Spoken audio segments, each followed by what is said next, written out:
Is it dark? Does it look dark? I like to be moisturized while I talk. Let me know when you start. Yeah, are my kneecaps ashy? We Gucci on my kneecaps? Lou, my kneecaps ashy? Pretty Ricky. Huh? Nah, you good. You ain't sound too sure about that. Nah, you good. You sure? Positive. I'm gonna lead us in too. My kneecaps Gucci. So if my kneecaps Gucci, if my kneecaps ashy on this episode, it's completely your fault. You sure? You positive? Y'all ready? Lick them. You know niggas been back in the days to lift their hands and rub their... I'm not doing that. Alright, you ready for it? You want to do the countdown again since you did it last week? 3, 2, 1. 5, 4, 3, 2... Welcome back to another episode of the Demigod Chronicles. This is your boy, Santi Dai, a.k.a. Demigod. We are back with another episode. We're here on another beautiful Sunday with my co-hosts. Cristiano Lopez. That's it? That's it. See. It's your girl, Leisha. I'm happy to be back with my brother, man. Another day, another week. And we got Jace, the sound guy, in the cut again, like a Band-Aid, and Lou, Young Lou Productions. That's so hard. What happened? In the cut like a Band-Aid? That shit really... Shit crazy. You stole that? Yeah, Lil Wayne said it before. Of course Lil Wayne said it. Niggas say in the cut like peroxide. It's a couple of different ways you can go with it. The Band-Aid one is just smooth. Yeah, it is mask. Lil Wayne like that though. Yeah, it's tough. First, he just rapped with the mask on and then took it off. I didn't. Did he? I want to see the clip of that. Did he actually do that? You can hear it. I didn't hear it. That's the problem. I don't want to start the episode like this. Who's the Mount Rushmore? The last person? Of the top of the 2010s of rappers. They already had 3 filled out. No, but don't even ignore the 3. Come with your Ignore own. the 3? Your own 4. Of the top of all time? Top 4 rappers. No, the 2010s. Mine is very 2010? simple. 2010s. Mine is very simple. Wayne. That 3 that was there. Wait, what were the 3? Let her go. She go first. Don't tell her. No, I feel like I saw it. No, don't worry about it. But why just you go. can't tell me? Because you don't want the bias to kick in. Just make up your own list. Okay. Wait, that lotion you just put Right. on. I would put Wayne, Drake, top 10 of that time. 2010s. Of 2010, right? So 2010 to 2019. 2020 would it be? 2020. I would throw Nicki up there. Okay. And who else? I want to say Rick Ross, but I don't know. Do you think, Playboy? Okay, I'm gonna say Rick Ross. I'm gonna say of the 2010s though. Yeah, of the 2010s. Okay. Yeah, I feel like he came out with some music. Okay. What do y'all say? No, you're first. You're first. But it was only 4, right? You only named 2. No, I said Lil Wayne, Drake, Nicki, and Ross. Okay, who's yours? The 3 that was there. What were the 3? Name the 3. Cole. Okay. Kendrick. Okay. Drake. Okay. And I'm adding in Future. I got the same exact list. That's tough. And it's a tough one between Big Sean and Future. I think Big Sean is the most slept on rapper in the music industry, in my opinion. Okay. But Future ran my 4 years of college, so he has to go on the list. Yeah, Future. Bro, from his time, his run in those 4 years is stupid. From Astronaut Status to Dirty Sprite to Evil to Future to Hendrix to it's too much, bro. And Love even, Thy Enemies, even like he went crazy. The from when he dropped Monster to when he dropped Beast Mode, like it's he went too from much. Monster to Beast Mode to It's too 56 much. Nights. It's too much. After 56 Nights to 30 Sprite 2. After 30 Sprite 2, he went to Purple Rain. Purple Rain. And then Evil, then Hendrix Future, or Future Hendrix. Yeah. Hendrix Future, And right? Future Hendrix was. And then Beast Mode 2 is in there somewhere. Yeah, but just those like from that to that. Future that dummy is to end it with Hendrix is I think Hendrix. Even Hendrix is my most played R&B album. The tape. Yeah. Hendrix is the one with the purple and the No, Hendrix is when he's like white and it's like white and he's it's like a shadow tannish thing, right? Yeah. Sorry, Testify. What's the one? What's the one that just came out? Yeah. The one that just came out with Going Dummy and all that stuff on. That's the Wizard. Wizard. That's stupid. Wizard is. I didn't like his recent one. It was cool. It just didn't compare to the rest of them, in my opinion. Bro, the first time I heard "Use Me" as a body of work, I almost cried, bro. I did cry. I've cried. These tools are for you to You know, what's your most cried to song? Cry to song? The song you cried to the most? Cash Page, Heartbreakers. Who? Cry. Yeah, that. Who's Cash Page? Whatever. She's crazy, bro. Yeah, she's nuts. I gotta put that on my notes. I listen to that. She said, "I'm hating my anxiety." Yeah. What song is that? Yeah. Cash Page. I'm gonna Lie. I'm about to download Straight it right to now. your face. Now that's hard. Cash Page. You say that I'm tough. She said, Cash Page. yes. She starts off one of her songs. She said, "Did you Love songs. all of those?" Which one is the one make you cry? Heartbreaker. Heartbreaker. Which album is that on? Teenage Fever. I think so. No. I gotta find it. She Heartbreaker. said, "Did you miss me enough to drink, or did you drink enough to miss me?" She said, "You say that I'm toxic, but you love me that way." You wanna know what my most cried to song is? My Or most, Santi, what's your most cried to song? I gotta think. You if you got yours on deck. Mine already got it. I'm about to download that song right now. Add to library. My most cried to song is Future, Throwaway. Yeah. Yes, when the transition comes. Such a Going for love the might nigga, mean yo. that much to you. My love don't mean that much to you. Fucking, yo, freshman What year, she was going through. my freshman year of college. Oh my god, that song hit my heart. That song. I know mine. Because he I know starts mine. off with such like you don't give a fuck. Like it's like I don't give a fuck about that girl. Whatever. It don't matter. Then he gets on. Damn. Like. Mine is either "Long Live Stilo" by Joey Badass, about Capital Steez, or because that song makes me think about my brother, or what's the other one? I just had it. Dear Mom was pretty good too. Not Dark Queen, not Dear Mom. You know what song used to make me cry, Lou? You ever heard "White Shoes" by Wale? Take This this good good advice. That shit used to advice. make me cry, bro. Yeah. That song used to put me in my bag. That's a Great great. song. That's a So great. you gonna be song. good As long as Video? these sneakers wide. Huh? That's his video now. Yeah. Oh my That's a goodness. great. Lil bro song. got killed over his It's a sneakers, must bro. watch. Word. Yeah, like It's a great song. you know what didn't make me cry, but it used to make me mad emotional. What? That fucking Macklemore song. That I wanna fly. Can you take me far? You know what gets me? Give me a line. You ever heard J. Cole Premeditated Murder? Yeah, crazy. Now, Friday Night Lights, baby. Premeditated Murder gets me, and then I Wonder. And I wonder Yeah. if you know. That's all bag music right there. I got a song for y'all. Diced You Pineapples remember, used to get me. Joey Badass, On and On. Yeah. Why you do? Yeah.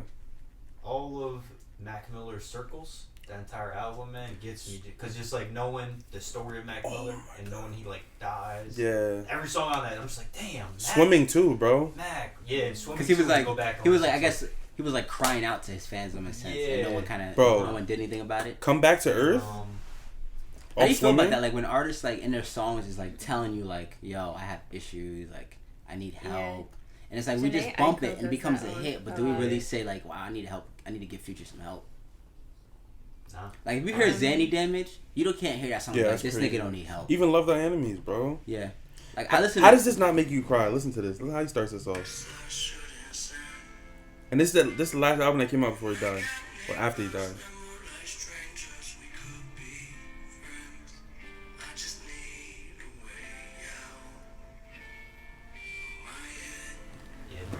Yeah, that album, bro. I could put on Crazy. some headphones, like light a joint, and just be like, I could get in them feels, man. Yeah, that's crazy. Straight up, This man. this music, my favorite song on this planet.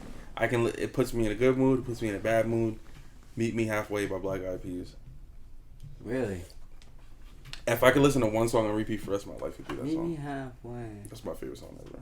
Why? I don't know. If I could listen to one, if I could take Forever. one album with me, Forever. if I had one album to go, My Twisted Dark Beautiful Fantasy, what Kanye West. Damn, I was just gonna ask you that. If you are stuck on an island and you can only take 2 albums, what 2 albums would you take? I would take My Dark Fantasy because it was the first album I ever bought, and me and my dad used to sit in the car and listen to it, and it was the clean version because I was a kid, made by the clean version. And I would just sit and we would sit in the car and listen to it, and like the Kid Rock, his little skit on it, like, oh, that pussy got Circle Soleil now. Yeah. You went to. This is my favorite. This is what Jeezy had on the sauce. They say Yeezy taught me. Yeah. This what Jeezy had on the sauce. Yeah. I remember. I love that album. Nah, Blame Game used to get me too. And then it goes from all of the lights, and that's just speaker goes to back speaker. and forth. Let's play the plane. Then it's like game. I love it. No, that's a tough album. I have it on record. It sounds so tough on a record. Really? You gotta bring it. Yeah, I will. Yeah, we got a record player. We gotta play that one. Gotta That bring shit that. is tough. Alicia, it sounds please. so crazy. Like the Blame Game on a record, it like sounds the whole house out. Yeah. Where I'd be That's playing it when I get home. I'd be That's cooking. tough. I'd be like I in my gotta- bag. Wow. Word, it's really tough. Wow. And then a second album. Let me see. I gotta look at my phone. Second album. That's tough. Let me see. I might take J. Cole Friday Night Lights. And I don't have a reason, but it was the first thing that popped in my head, so I'm gonna trust it. So So I'm gonna trust it. You're annoying. the truth. That's fact. No, that's real shit though. It's instinct. One album I would take is "Thank Me Later." Ooh, great album. Oh yeah. And show me a good time. 90% of the song, 90% of the time, I'm just gonna be listening to one song, which is karaoke. Further than I ever been. Yeah, but that whole album is crazy, and what it represents for me. Two, I would You probably wanna tell us what it take. represents? Yeah. I mean, I'm gonna have to give my backstory behind like. I mean, Drake. if you're gonna you're gonna have to tell us. No, alright. So basically, I'm jacking it. I was probably the first person to hear Drake in North America, and for those that know me, real shit. Act for me on time. and who put Acting on? Not you. You know who put Acting on? 12 years old, man. He put And Akon you on. know why I put Acting on? You know the Why? story behind that?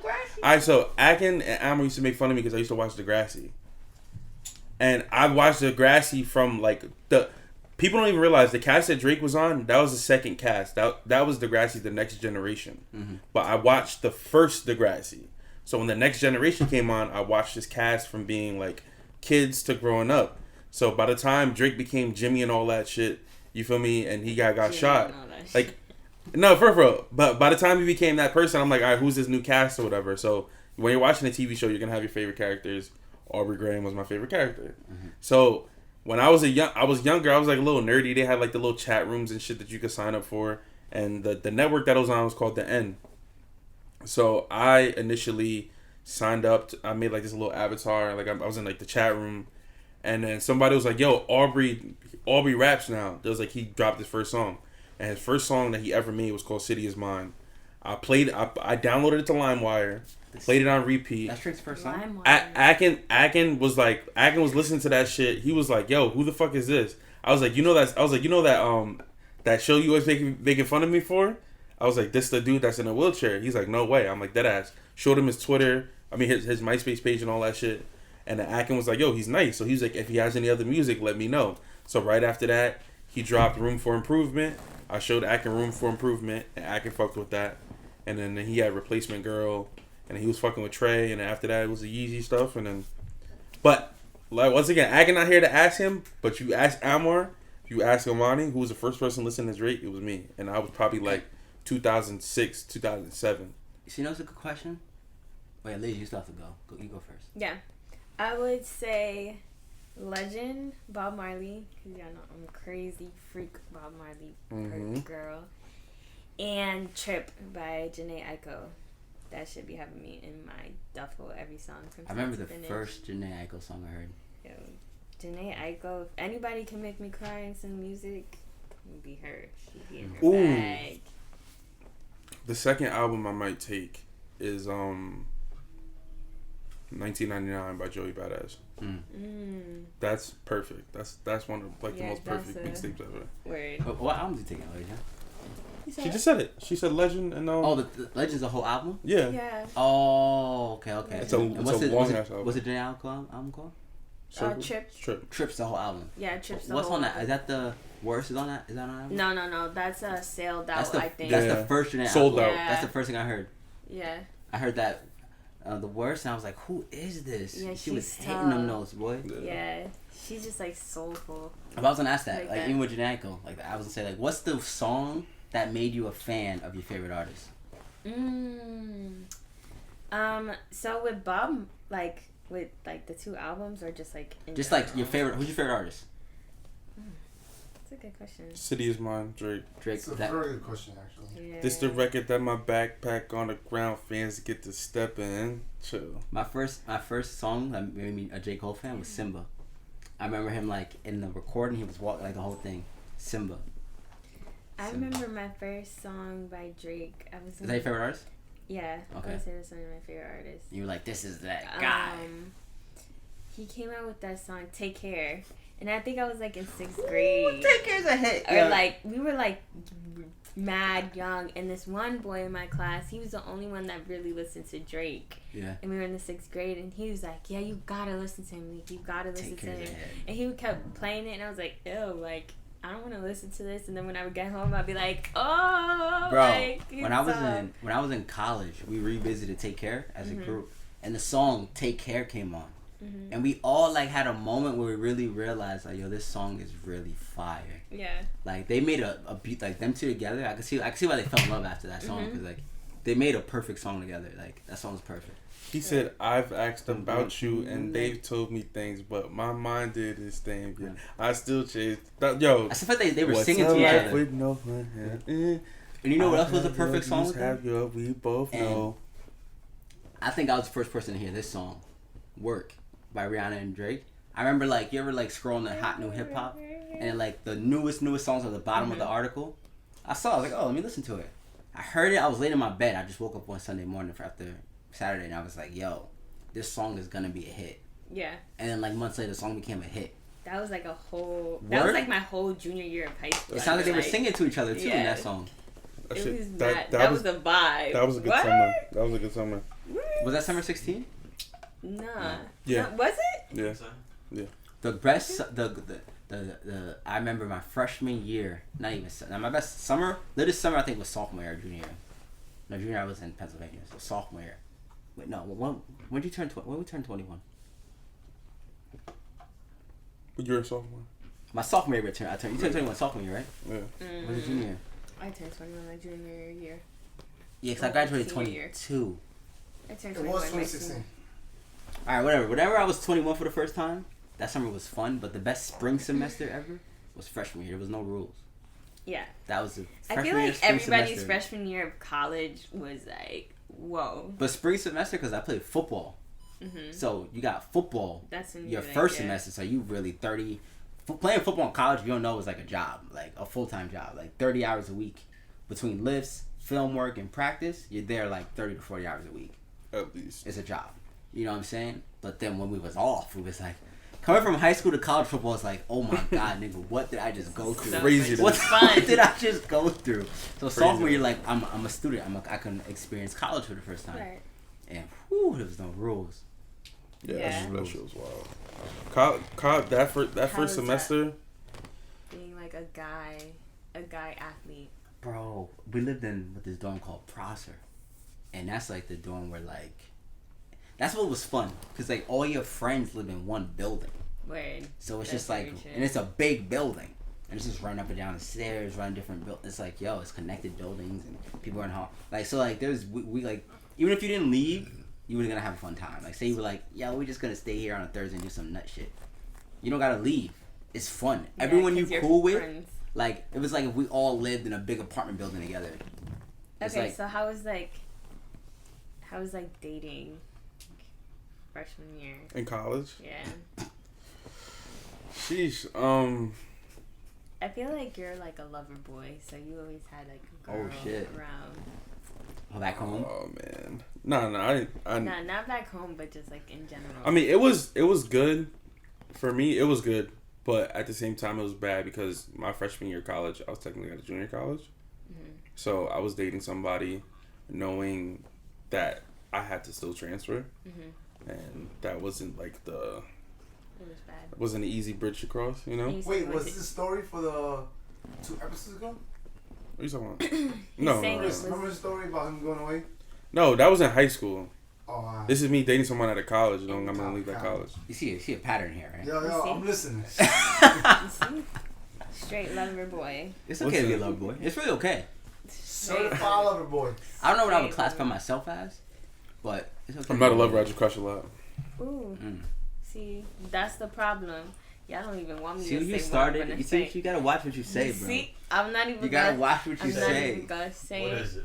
Because y'all already know how I You gotta feel. watch what you say. You can't be saying stuff like that, Santi. First off, it was a play on words, and I was using a song. All right, I haven't had that many girlfriends in my life. Anyways. I'm gonna tell my son. We talked about this already. What No you girlfriends in gonna high school tell? Oh, yeah. or college. Because it's like, you don't really know what you like. I mean, I guess. Actually, you gotta tell them because they gotta get their heart broken. That's such a maturing process. You can't stop someone getting their heart You broken. gotta think about it like this too. No. Well, first off, No. No. first off, I didn't even ask you how y'all was doing, but we're gonna get into it after this conversation. Oh, we got so Yeah, excited. yeah. But nah, it's No, cool, it's it's cool, it's 20 cool. minutes already, It's babe. cool, it's cool, it's cool. We got it. But I didn't but realize. you have so you wouldn't send someone into a shit. How do I say this? You gotta let someone get their heart broken. Yes, It's a because maturation. how many people have you seen that were like Not really very reserved in many. high school, Mhm. and they go to college and then they become like, they're a completely different person. Bro, one. And they're day- not a different person. That was the person they were supposed to be the whole time, but their parents didn't allow them, so they just all like built Bro. up. Like, you know how Sonic, when he gets in that little ball, he's just rolling, Bro, and then it just explodes. Yeah. It's like, bro, you could, like, me personally, I think it's better as a parent to cultivate your kid under your own watch. So you're like, don't be like, oh, smoke this weed or nothing like that. Like, don't do that. But at the same time, you have to allow your kid to do certain things because they have to understand, like, all right, I do want you to go to this party. I'm going to give you the knowledge on why you shouldn't drink at a young age. But if it does happen, if you do fuck up, if you do get into a situation where, you experiment with alcohol or whatever, you're good. There's going to be consequences behind it. But I would at least rather you have that experience at a younger age than you go to school after, me coddling you, and then you get there and you're just like, whoa, I could drink, I could do this, I could do that. Bro, those people, first week of college, my freshman year, the ambulance was called 4 times. They had to send a freshman email out to all the students and the parents, because there was 4 kids that had to go to the hospital to get their stomach pumped. Those aren't kids that were at home drinking the whole time. Yeah. Bro. Those are kids that came to college for the first time, picked up a red Oh, cup, yeah. and was just like, Mhm, oh, I'm going was crazy. speaking, like, Bro. Yeah. Bro.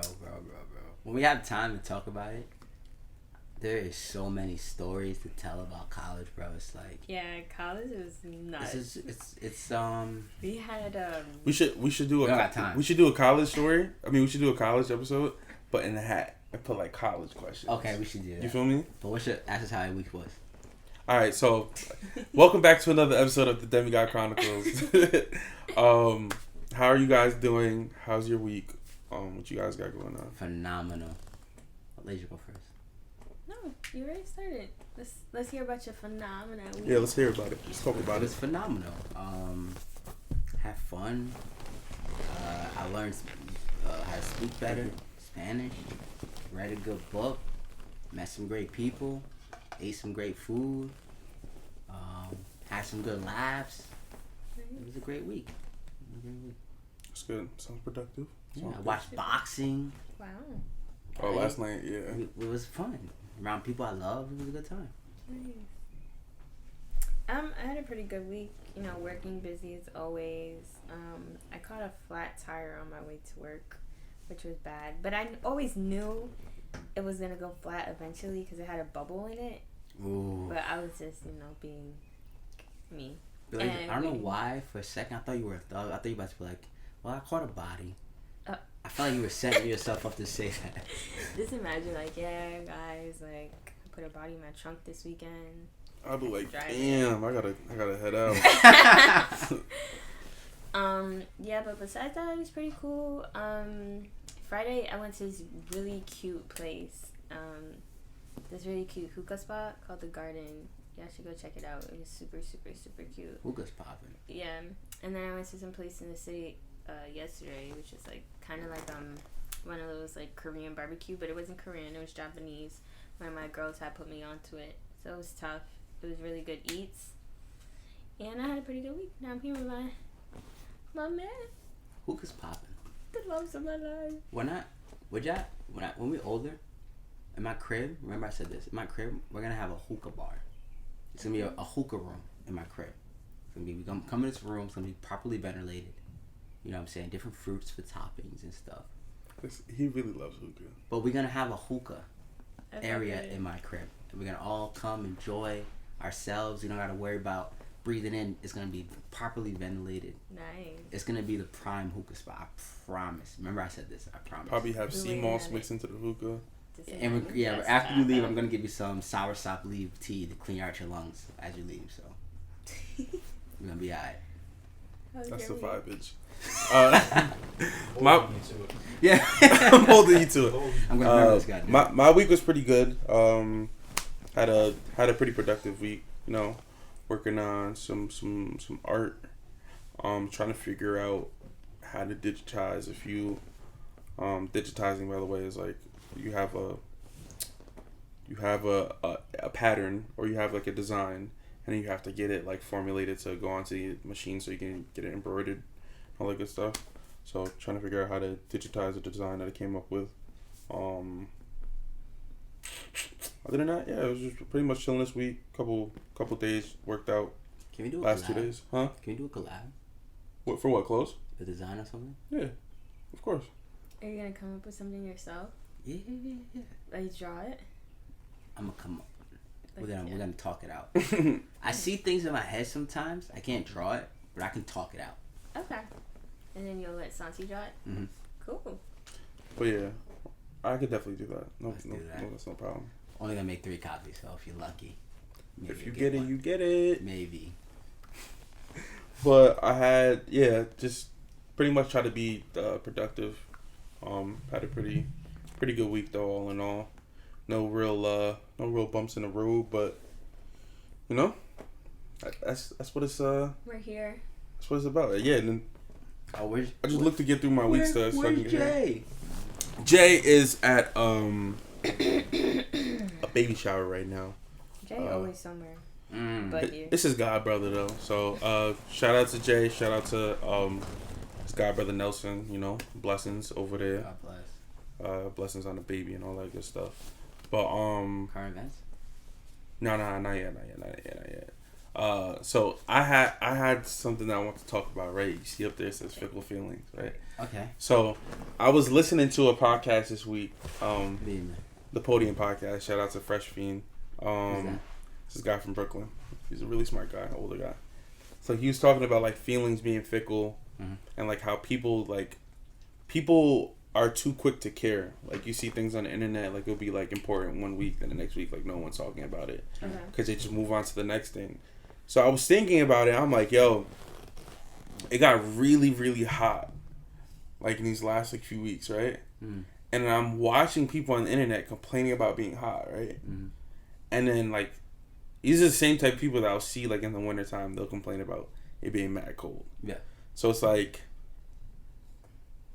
all right, so boom, right? So moving on from that, we've been in the house for the past year and some change. Yeah. Everything's about to be open. Things are about to be free. Mhm. And then this Memorial Day weekend, this usually starts off the summer, right?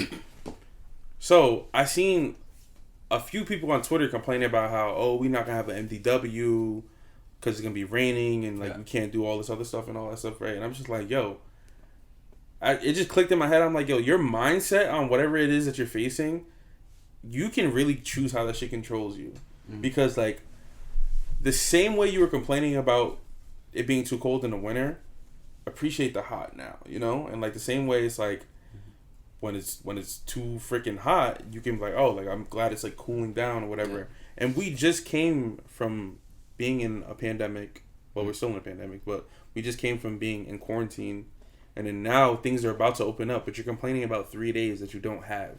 Well, you just spent months and days in the crib.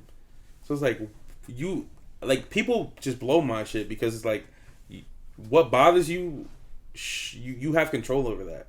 Like you should be able to like, oh, like it would be lit if we could be outside for MDW, but at the same time we was just in the crib for mad long. Like I'm just happy that things are about to be lifted and things are gonna be open again. But like people really upset talking about some like, oh, ain't gonna be no cook. Like last year we didn't have an MDW. Yeah. So it's like, you see, like you put like fickle feelings.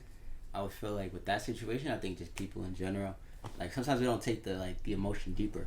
So like for instance, I think that people use their situation as an excuse, but like the people who are complaining, they're just complainers. mm-hmm. Like no matter the situation you give them, they're going to complain. Exactly. So like they're not complaining because they want the opposite to happen. they're complaining because they just complain. Like, no matter what is in front of them, they're going to complain. You know what I'm saying? So, like, I wouldn't say the emotion's fickle. I think the emotion's strong.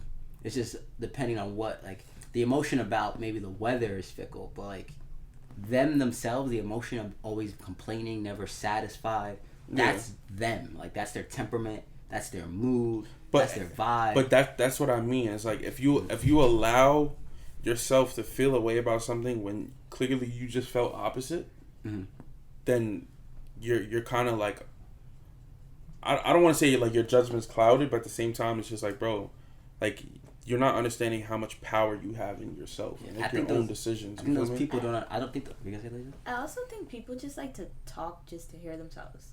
Oh, absolutely. Like, it's just like a unconscious thing. Like, people just want to talk to see if somebody's listening, or if, like, to see if somebody would catch on. Like, because it's just like stupid shit. Like, it's realistically, it's not the summertime yet. It's spring. Like, this is a time for it to be like raining, you know, and we're gonna hit this in our current events, but like, now we're maskless. A year ago from today, we couldn't do shit, like, absolutely anything.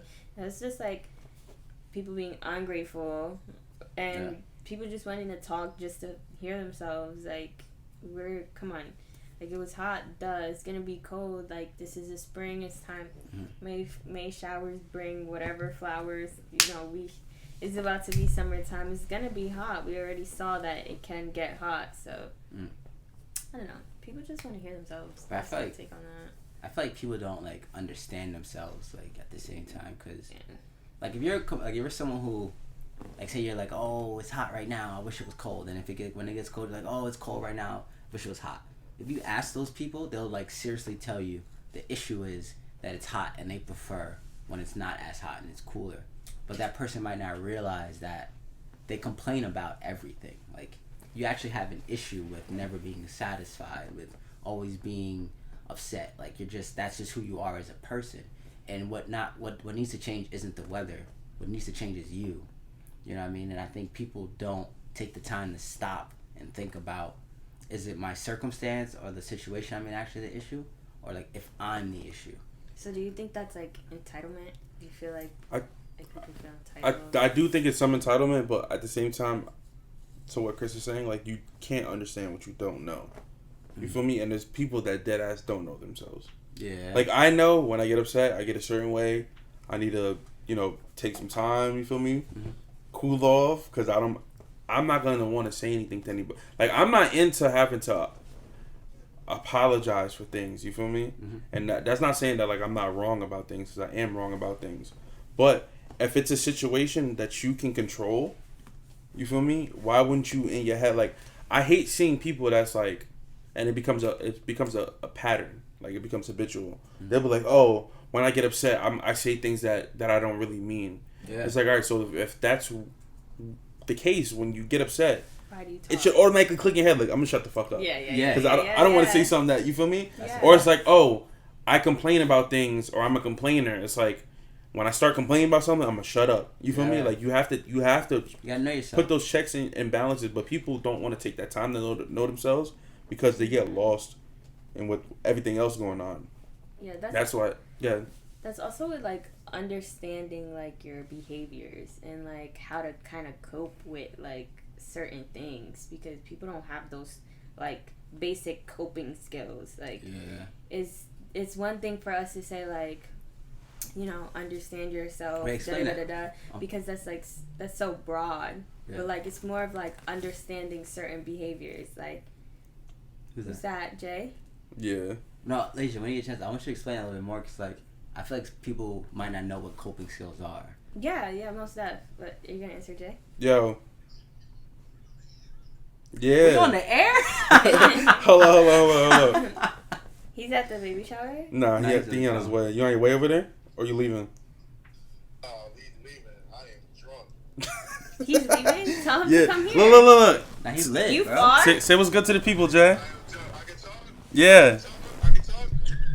Say what's good. What it is, y'all. I'm back. I'm not there, but I'm back here. You know what I'm saying? I'm there, but I'm not there. You know what I'm saying? I'm lit right now. I'll be back next week. and we, you know what I'm saying? We here. Yeah, I'm done. Quick little check in. What's We on the air? you heading back to the crib though? Huh? I see you headed back to the crib. Yeah. I roll with moms. All right, so I'm gonna hit you when we done here. All right, bet. All right, bro. That was a quick little Check-in. what do we call those? Check-ins. No, not check-in. Shout-outs. Call-ins. Call-ins. No. When a person cameo, there you go. Interruption? Say. Quick interruption. No, because she was talking. No, that's facts though. Go ahead. It's okay. No, I'm saying that it's such a broad topic to be like understand ourselves because who we are comes of like so many different things. Like we're born with certain things. Some things are learned. Some things are environmental. So it's kind of hard to like say that. But like as far as like our behaviors and like the things that we do like in our day to day, we have to understand those things and how to like cope and how to find different alternatives to like our, I guess we would say, bad behaviors. Yeah. You know what I mean? And talk because like, well, I think what people don't realize, and like my grandpa my grandpa and Justin's dad really helped me understand, like, sometimes we have issues that we don't see, and we don't realize that we might cope by drinking or doing something else. You feel me? So like, I had to realize that about myself. That the reason I did something so much was because of coping. So like, sometimes people don't realize, bro, you drink a lot maybe because you're coping for something. Yeah, of course. So like, you deal with stuff like that. So like, how does one like understand that's what they're doing, and then how does one find like a positive coping method for themselves that they can enjoy? Okay, so for me, I work with the disabled community, and sometimes they don't really understand like coping and things like that and their behavior. So at that point, then we step in. But as far as like us people that live like regular lives, I would say, it's more of like coming to the realization that you have a problem in the beginning. Like you can't say I want to work on this or find an alternative or have coping skills for X, Y, and Z if you don't know what the actual problem is and you don't realize that that is an actual problem. So let's say I can't sleep at night. Why can't I sleep at night? I probably have my phone going, the TV's going. I can have like crazy anxiety. I might need to read a book, do some yoga. I might need to drink a mass amount of water for me to go to sleep. I might need to read a Bible, pray, talk to like my close friend or my mom just to get that comfort to go to sleep. I might need to change my pillows or change my bed sheets every day before I can go to sleep. It's all about like what makes you feel more comfortable and what is a more positive and I guess you would say socially acceptable behavior for you to replace with that. Does that make sense? Yeah, it makes sense. That makes sense. Yeah. You know, and that was a quick mental health note, but I think it's important, bro. Like tough, the whole coping. Cause I think a lot of people in society cope with the wrong things. Yeah. You know what I'm saying? I think sometimes the worst. I think J. Cole said it on KOD. Sometimes we get so beat on people who like maybe they drink too much or they do too much drugs or something like that. Yeah. I think the worst way to cope, in my opinion, is with someone else. I think sometimes a lot of people cope by like being addicted to a person, and I think that is the like he said, love is the worst drug of all. I think that is the worst way to cope. Is like when you put like when some people credit their emotional stability, when someone credits their happiness or their joy or their everything onto a person. You know what I'm saying? Like I think that is just the worst. Like I don't recommend anyone do that. You know what I'm saying? Because fickle feelings like that shit is awful, bro. Yeah. Like I forgot who said it, but Drake's definitely said it in a song too. And he's like, and Jaded when he said that's why I'm not with nobody because I don't want to hurt nobody. But like you can't put a Band-Aid over like a stab wound. You feel me? Like you have to allow that shit to heal, and that's what that's what I feel like people fall into this whole like notion of, oh, like I can just get over a person and I can just continue to live my life and do this. You can do those things, but at the end of the day, if you don't take that time to really take a step back, like really evaluate where you are, like how the situation went down, what you specifically could have done differently, not how it could have went differently, but what you specifically could have done differently. Like how could I have handled this? Could I have, tried to portray this a better way? How could I have, tried to get the person to understand this with my body language off? Like all these things, like that shit's important. And the more I feel like you take account for your own actions, and that you can sit back and be like, all right, here's where I went wrong, regardless of what the other person, because there's people that sit back and harp on how other people did them wrong, what they said to them, how they made them feel. You can't control that person's growth, but you can control your own. Yeah. So by you taking a step back, being like, all right, this whole situation was just a ridiculous situation, but how I can choose to handle things the next time, or what I can view, or what I can say to get it to go a different route, I think that stuff's more important. And then you start to be like, all right, what are some things that I will allow that I can live with? What are some things that are red flags for me? What are some things that are non-negotiable? Like, there's certain people that don't understand the type of person they are, so they don't understand the type of person that they need. You feel me? So they'll just take that shit. Not for real. Say that one more time. Snaps. Wait, I want to say that one more time. There's certain people that don't understand the type of people they are, so they don't understand the type of people they need. So they'll be with a person that, and it's like, I seen something, and a person was talking about this. They were like, that like they feel like females run into issues because they'll go and choose and once again, I'm all for women empowerment. Okay. I do think women should make their own choices. But he was like, oh, and things can sound very wrong with how you word. Yeah, Kevin Samuels said it before. But like, it's just his delivery. But he was saying like women need to stop choosing men and allow men to choose them. And I seen a tweet of a girl. She said that she was like, I'm ignore all these motherfuckers because the person I like. It was like, even if the person I like is ignoring me, I'm ignore all these motherfuckers that like him, right? And it's like, all the people that you're ignoring is because you're already invested and interested in somebody that's not, or invested or interested in you. You're shutting down people who can potentially be good for you. Right. It's not even just like, oh, these just straight ugly people coming at you. You're just not interested because you want what you want, which is fine. But at the same time, you have to understand that this person that can tell that you want them, if they're making you lust after them, already the dynamics are gonna be off. You feel me? So you as a woman, you already hold more power, but you're putting yourself underneath this person and allowing them to make you feel like they can talk to you when they want to, they can text you when they want to, they can give you a bullshit excuse like, oh, I wasn't by my phone, I wasn't doing this, I wasn't doing all that, and you're gonna accept all those things because you already like that person. Meanwhile, with a person that you don't know anything about, you're going to make that person earn your trust. You're going to make that person earn your love and acceptance. So they're going to be doing things off rip that's going to say, hey, this is why you should like me. This is why you should do that. The person that knows you like them, they're not going to want to do anything to persuade you because they already know that they got you. So I do understand, like, that stuff, you do have to get specific with it. Men are so mean. Hold on, can we save this? Actually, huh? Can we save this for, like, a later topic? Yeah, we definitely can. Let's get into everything else. Current events. So let's save this. I like that conversation. No, yeah, we should definitely bring it back up. Yeah, let's bring it up after. Yeah. But current events. We are moving on to current events. We are having a maskless MDW. Let me take this mask off and ask y'all who asked y'all. You feel me? I cool. I know Wayne did his thing on that verse, but anytime you're talking about anything with mask off, it's Future. You should have quoted Future in that sense. I get it. I'm just saying you should have quoted Future. I was already doing that. All right, whatever. We having a maskless Memorial Day weekend. How we feeling? Actually, this is your segment. What am I even talking? I'm gonna shut up. This is not my segment. Yes, it is. We decided this. We've been decided this. Right. You like the weather lady right now.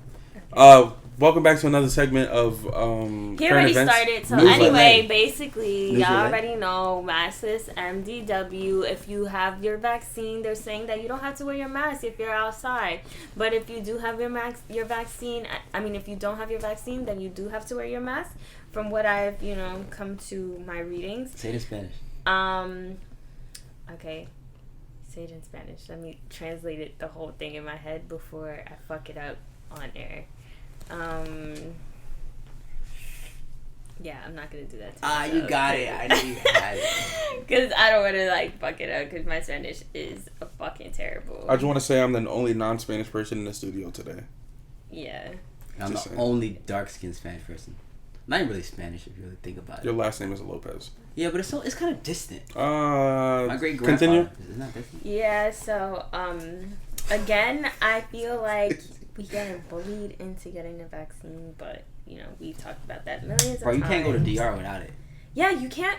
Yo, You can't? Can't go I to was DR. trying to get like tickets to a Nets game, and like they literally have like non-vaccinated people on one side and like vaccinated That's people not- on another side, and literally I'm going to DR in July. You can't go DR without it. That's cap. On my mother. I think that you shit have to might get be a a dub. COVID. Like, Actually, I heard it. Yeah. Let me stop. I Oh never my got Yeah. god. test. I think I you wanna have to take get that a back. test. Like, I've I heard- tested 5 times. I heard negative someone all time. someone else told me that. So before I put it on my mother, someone told me. I didn't read it with my own eyes. Yeah, I was Yeah. like that trip would have been. But double check. Si se puede. Check it though. I don't even know what that means. Si se and puede. then, Si se, if I can. and then Okay. we have Biden. If He you could. said something. Let me pull it up. Look it up. I'll Our look it up. president wants. Do you? But you hold on, have- masks. I was in the gym. Yeah. Half the gym didn't have masks on. It was lit. Yeah, I went to when I went to the It was garden. lit. I had a Nobody mask was on, walking but it was around still with a lit. mask on. Did you find? I had it, but I don't know where. What, it is. Biden? Yeah, with Biden. And I'm trying to Russia? read And the Russia? Biden yeah and Russia? the quote. It's suggested. Biden DR? is basically saying that he is going to talk to Putin about people's human rights. But what is Russia even doing that's against human rights? Guess us. Okay. Second or So here we go. He said, I had a long conversation 2 hours recently with Chinese President, how do you pronounce it? Xi. Xi. Making I it like clear this to guy. him that we can do nothing but speak out for human rights around the world because that's who we are. I'll be DK. meeting with President Putin in a couple of weeks in Geneva, making it clear that we will not stand by and let him abuse those rights. So why he letting... And it'll be their first meeting as Bro, he capped. And it'll be- Biden as president. Their first meeting, Trump and Putin, they was homies or whatever. That's so cap, bro. But my brother man Christian did bring up a point that Putin said Pressure. to Pressure, I gotta remember what I said. You- swing it to. I remember what I said. You remember? Alright. I was I he's saw- I was like, wait, what? I saw a video of Putin. He was explaining that he was talking about America's problem. So he said that I just want to say too. I love the fact that we're being mature about his last name right now. Go ahead. Putin. so so he said that America's issue is that they have kind of a guilt complex because America has such a dark history with slavery and abuse and abuse of human rights. You know, Jim Crow, and we threw Asians in a concentration camp kind of during World War II. You know, the way we did Native Americans. Like, America's history is built on just endless amounts of human rights issues, and that we try to pretend like, oh, we're gonna fight it against all around the world, and that's a guilty complex because we know that our history they know that their history, certain groups, the history is really dark. So they try to like say, oh, Russia or Asia, they try to go against everyone else and say, well, we're gonna fix all these countries and we're gonna go be the big brother around the world. And it's a guilty complex because at the end of the day, you guys still have issues you haven't corrected in your own country. So if you were truly against human rights, why would you let things happen in your own country, but you're so focused on fixing other countries? So he was saying that, and it's not even, Putin was saying, it's not even the American citizens we have an issue with. He believes that the average American citizen really doesn't have a problem with Russia. You know what I'm saying? That we can all be friends. So he was hoping that one day when that generation grows older, it replaces that old way of thinking. And he was saying it's really the people who are in power in America who brings up such issues with Russia and the rest of the world, where in reality, it's America that needs the cleansing and not everyone else. That's I definitely believe in that. But to me, it's like, he said that, you know what I'm saying? It's like, wow, like, someone from another country has probably acknowledged America's history of human rights issues more than, like, our president would. Like, yeah, I don't think I assume I would probably never hear Biden get on stand and be like, yo, Black Wall Street was terrible. You know, what we did during Jim Crow was terrible. You know what I'm saying? What do you think would happen if he did do that? I think we would respect them more. Would you think respect? so? I would respect them more. Why would you not respect them? I would have never even heard of the Tulsa Massacre unless I watched the HBO Watchmen series. Mm-hmm. That was the only time I've heard of it. Wow, And watch. when I heard of it, Crazy. I was like, I've never learned this in school. Never in This is school. crazy. Bro, they didn't even tell would you. never. It's insane that Bro, this they, happened. you know what school how you learn about sharecroppers? Yeah. Mhm. They didn't even tell you that. Imagine me and Asante were walking down the street, and a white man walked to us like, "Yo, don't you owe me money?" And we would be like, "I don't even know you. What are you talking about?" He'd be like, "Yeah, no, you owe me money," and then just take us, arrest us, bring them on his farm as sharecroppers until we pay off a debt that we never actually owed. Yeah. Indentured servitude, it was called. You know what I'm saying? So it's like, no one when you were explaining to me, Jim, sharecroppers and how we use that in the South to. Yeah. You ain't tell me that what it like. You didn't what tell, it was. You didn't give me the backstory on that. Maybe there was some actual sharecroppers, but like that's a large part of it. You know what I mean? And a lot of like today's racism comes from like ignorance, just like Yeah. not knowing, and like just generations of like people's families like not teaching these young kids, and then they go outside and they're like just wilding because they don't understand like the history. They just see topical things like. Everybody just assumes because you're black, you ghetto, you from the ghetto, you not well spoken, you have no education. I'll say something I learned from Dick Gregory is like I don't even blame white people no more. He used to be like, because Dick Gregory said that he learned as he got older that he was mad at white people for no reason. He was like, if I ever became president, I'd make all black people apologize to white people, because he goes, the people who are really causing your problems, he goes, white people couldn't help you even if they liked you. That's a joke he used to say, like. He goes, what's really causing your problems is like the billionaires or the people who really control things behind the scenes are the ones causing it. You're like, you think that the KKK, you think that the racist man in Louisiana who's dead broke, or the KKK who's dead broke in Louisiana control public policy? Like, you think they're the ones who paid psychologists to do these fake research and say that the average black brain is smaller? Like, you think it was the racist broke group in KKK who did that? No. Who was the one who paid billions of dollars for studies to be passed that said the black man is, on average, dumber than a white man? Come on, I think KKK got money to do that in the hillbilly South. Like, come on, we be serious. So he would say, like, you guys are mad at the wrong people. Like, when you figure out who you really should be mad at, you know what I'm saying? Like, there's, like, for, like, the Queen of England makes billions of dollars off the interest of her money. Like, who should you really be upset at, you know? Mm-hmm. And the Queen of England doesn't even do shit for real, essentially. When I was younger, I used to literally, like a few weeks ago, we talked about it.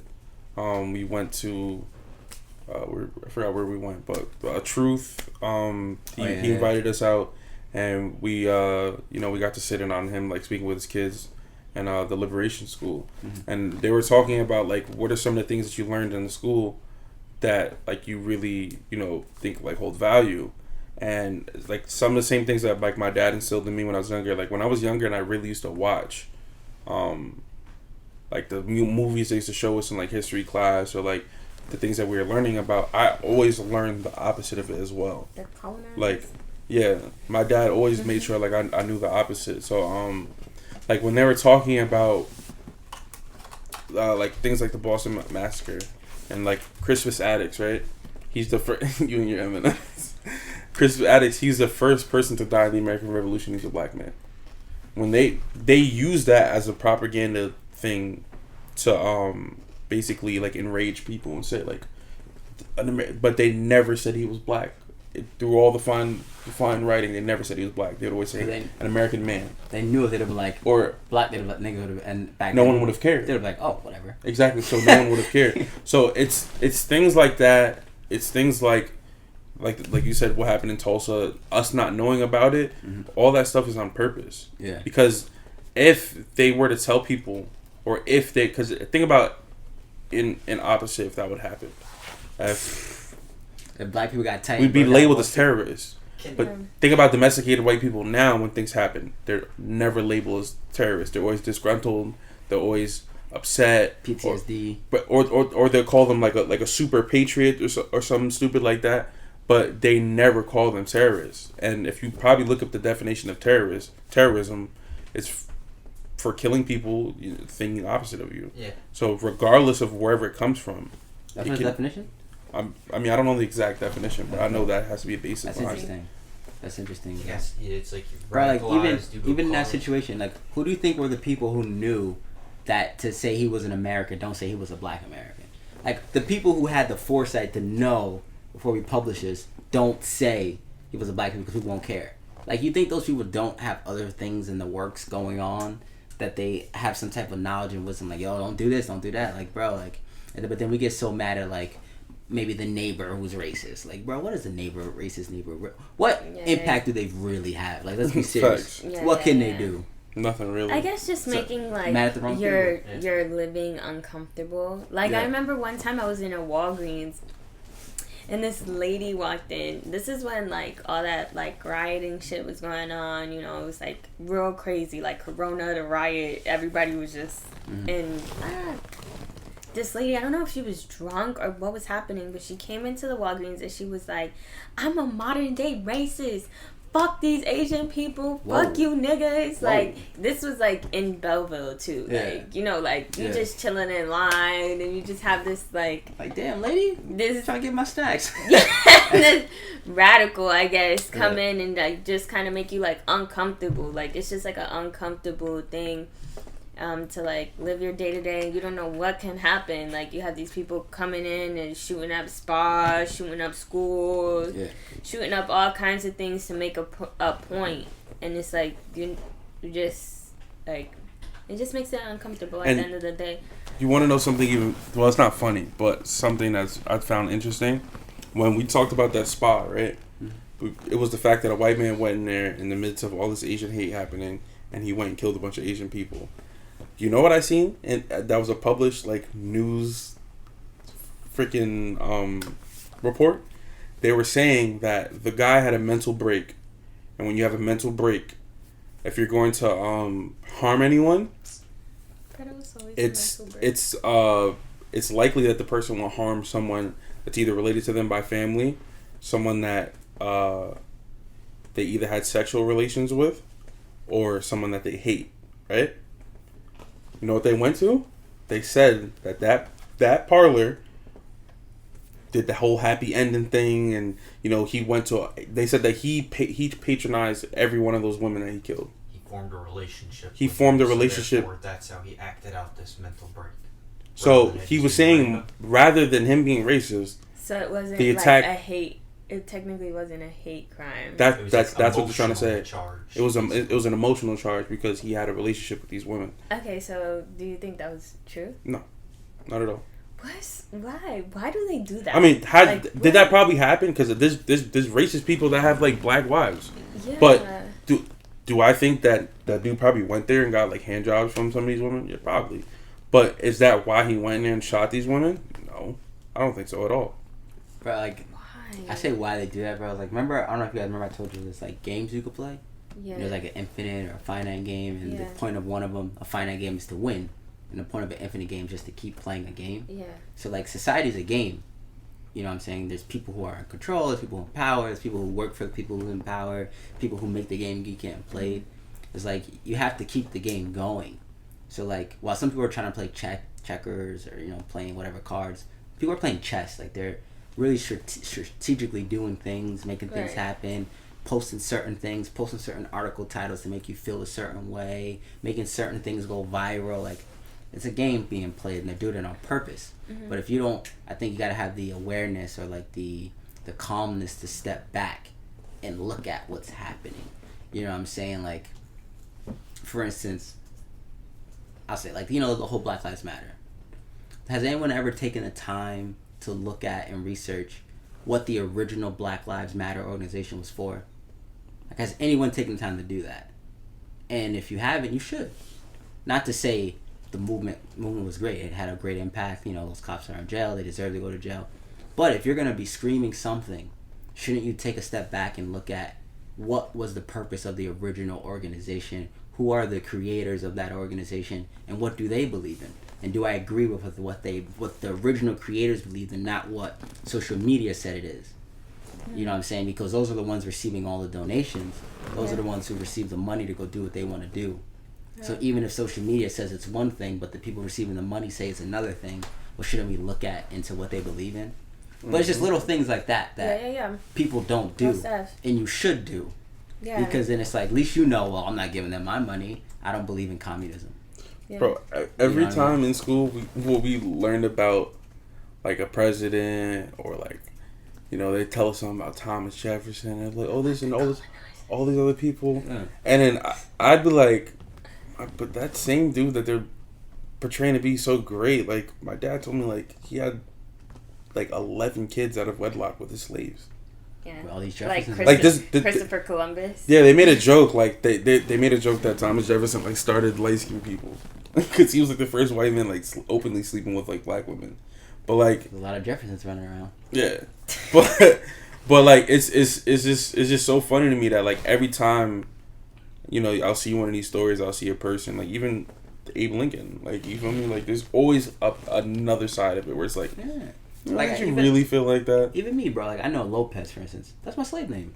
Yeah, You know what's what I'm that? saying? Like obviously, if you go through back to one of my slave masters were probably named Lopez. Yeah, Walker is definitely a slave last name. You know what I mean? Yeah, Yeah. my dad But it- tells me all the time. I know sometimes I got an Irish last name. I know sometimes people be like, oh, I gotta change it, and that's a big belief, and I'm cool with that. Change your name, Change your name? But it's not. I also. Oh do yeah, it if you that want was it. cap too. It wasn't real. No, I didn't see what that. I wasn't talking about that. One. they were talking about the lady that started Black Lives Matter. Uh-huh. How she had a certain amount of money funded, Yeah. and that like within that same year she started buying property in Atlanta, Mhm. but people didn't stop to see who she was before. Mhm.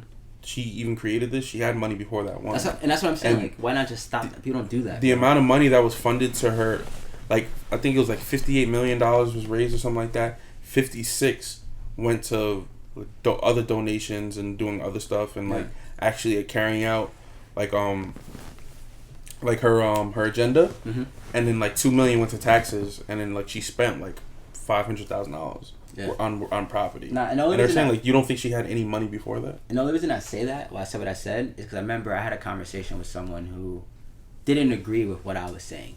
Because it was while everything was going on. And he was like, big, like, I'm not supporting it, yada, yada, yada, whatever. You know what I'm saying? And I was asking him, how be my personality. He's like, why? I'm like, why? Why? He sent me some stuff. We disagreed on some things. You know what I mean? We agreed on some things. Okay. But what he did for me was open my eyes. You know what I'm saying? Because he showed me. He goes, have you ever done this? Have you did this? Have you did this? I'm like, no, I haven't. So I did it. And I'm like, oh, okay. I see why you feel the way you feel. I don't agree with you. I don't think you shouldn't support everything that's going on because of this one thing. But that's your opinion. You know what I'm saying? But he just opened my eyes to, like, things aren't always what they seem to be. And you should really take the time to look into it before you just say, yeah, you know what I mean? Yeah, that was my whole thing with the like sending money. Like there were so many foundations going on at that time, and everybody was like, oh, link in this bio, link in that bio, you know, make sure you send money to this, make sure you send money to that. But it's like, but where are we sending this money? There were where people that is it scammed going? like $2 million pretending to be a like where is like it? if it's not something that I can directly touch or directly know the person, or even like when a comedian made a joke about this, but like just think about it, like you ever been in like the store and they're like, oh, do you want to round up 50 cents? No. I never do that shit anymore, because what these people do is they take that money, which is your money, they invest it, and they donate it, and when you donate money, it's a tax write-off. So they're donating money that's already not theirs, and they're getting money back. So they're making money off of donations. Yeah. And Like- they only donate a percentage. And- It's never the full amount. Exactly. So it's like Like Donate 20, a dollar. 10%. I always say no. Even it got to a point where I always I found that. I had stopped like on like Uber and stuff. I stopped like tipping like on the app. Like if I tip, like I'll give cash, because there was a bunch of drivers that came out and I said that like they'll make $40 in tip, and Uber give them like $10 and keep 30, and it's like, bro, the tip has you already have processing fees, you already have delivery fees, small order charge, all that shit's going to the company. You feel me? A surcharge. So if there's a tip, the tip goes directly to the driver. There should be no percentage coming out for the company at all. So you have to be mindful of where your money is going, and be mindful of the stuff that you consume and all that good stuff. DIY. Moving on. Hypothetical question of the week. If you could design a new holiday, excuse me, if you could design a new holiday, what holiday would you create, and what traditions would it have? I'll go first because Okay, go. I got to contemplate the question before everybody. me personally, I would have Strangers Day, or something like that, Okay. or like. That sounds like a weird name, but I would do like New Buddy Day or something Okay. where you have like. You have to go out to a new place, and like that day, you have to meet like 5 new people. Everybody just has to mingle. Everybody just has to go out and mingle. Like you just got to meet like 5 new people, That's cool. and then like the way you celebrate is like, at the end of like each day, like each year. So it'll be like, all right, like I met 5 people last year. Like I talked to them throughout the year. You might only still talk to like 2 or 3 of them, but like every day, like I mean every year you have to like how we have like Thanksgiving, like you just have like an event or like a dinner with the people that you met from that day. Be like, oh, we met on New Friends Day 6 years ago, and like, oh, like I'm bringing my new friend now, and then so like it'll just cultivate a whole new society of just like Are you people. like social like that though? Yeah, Like you like meeting new people like that? yeah, I really do. Every day. If they're interesting, yeah, like that whole new friend, no new friends aspect. It's stupid. It's kind of dumb. Yeah. But at the same time, I do understand how people can have reserved feelings. Yeah. But you also don't have to meet a new person and tell them everything about you. Yeah, and a lot of people's new old friends suck. So anyway, so why you gonna keep getting sucky friends? You know how many? You know how many girls I know like that are my friends that'll be like, oh, first of all, females. Some, you have to be Female specific. friends suck. Some females just run through friend groups. So it's like, why would you meet a new girl and tell her all this stuff, and then like if you're not friends with her in a month or two, now she has all this ammo against you. Yeah. Basically. Anyone that knows like Jace, I've been friends with Jace since 5th grade, 6th grade, Yeah, Love. 6th grade. 6th grade. So it's like anything he knows about me, I'm never worried about Jace going like, oh, Santi did this or Santi do that. Right. Like, And we could not talk for like a year, and it's fine. Like I'm just Yeah, like, it's yeah, still what's love. up, bro? Yeah, Yeah. what's up? girls don't talk for 2 weeks, and some Yeah. girls, It's up and it's stuck. it'd be like an issue. It'd be like, yo, I don't understand. If I've shared like My life with lifelong you, memory, yeah. like bro, the other day I was watching something, and like this, they were talking about like perfect dog names, and they said the dog named Remy, and I immediately thought of Jace. I'm like, Jace had a dog named Remy growing up, like. Yeah. Yeah, like, I'm like, bro, that's like, it's just certain things with like you experience with people. It's like you're gonna be a friend for life. So No, getting to seriously. meet new people, that's always gonna be like fun. So that's what I would do. I don't know. I'm How not about- like crazy about meeting new people. Yeah, Yeah. I'm very open. I would go like to meet someone new every single day. So, Yeah, you do like talking. bro, it's like it's a necessity in my like. I feel like we're social creatures. So like this whole stay in the box and it's stupid. Like in my opinion, you know, Yeah, because of course. like sometimes, especially too, is like they say like you're gonna be the average of your 5 people you talk to the most. So like, what if the people you talk to the most all don't do nothing? Like, and there's this concept of no new friends, so you're just gonna be nothing your whole life. Right. Go find new friends. And you know what I mean? on New Friends Day or on Strangers Day, whatever you want to call it, you would meet someone under the pretense of something you're already interested in. So there'll just be a whole bunch of venues, People with like your which is interests. like oh, there's gonna be a EDM concert this day on New Friends Day. So anyone that goes to that concert, they all share the same interest. Yeah. Or you go to a Or poetry like slam, smokers. or they have Would like you go to hold an up. EDM concert? That's not. Would nah. I go to an EDM? Nah, I'm Just good. for the experience, Hell not yeah. because it's not your thing. Like it's What? not my thing either, but for the You wouldn't go experience. to an EDM concert? Nah. For the experience. What? I know.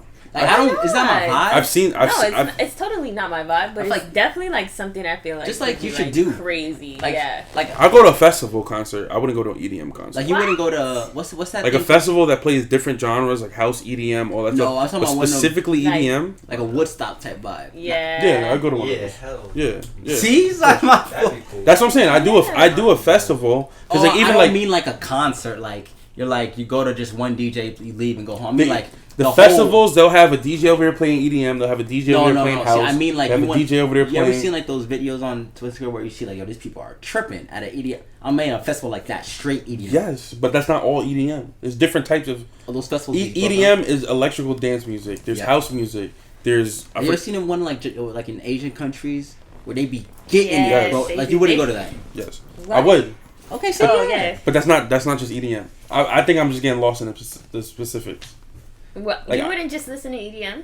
No, Just like I feel like one night of EDM. is what if not it's like one of like necessarily, what if it's like a hip hop one? where it's Especially if you're like fucked up. it's like that. it's not so it's much not even a fun. type of like I You said. just I dancing? would do house. I would do dance, house. bro. You You just just- dance. You just vibing with the I- lights. The I would do music. house. throw up a couple times. But I know a few people that did EDM.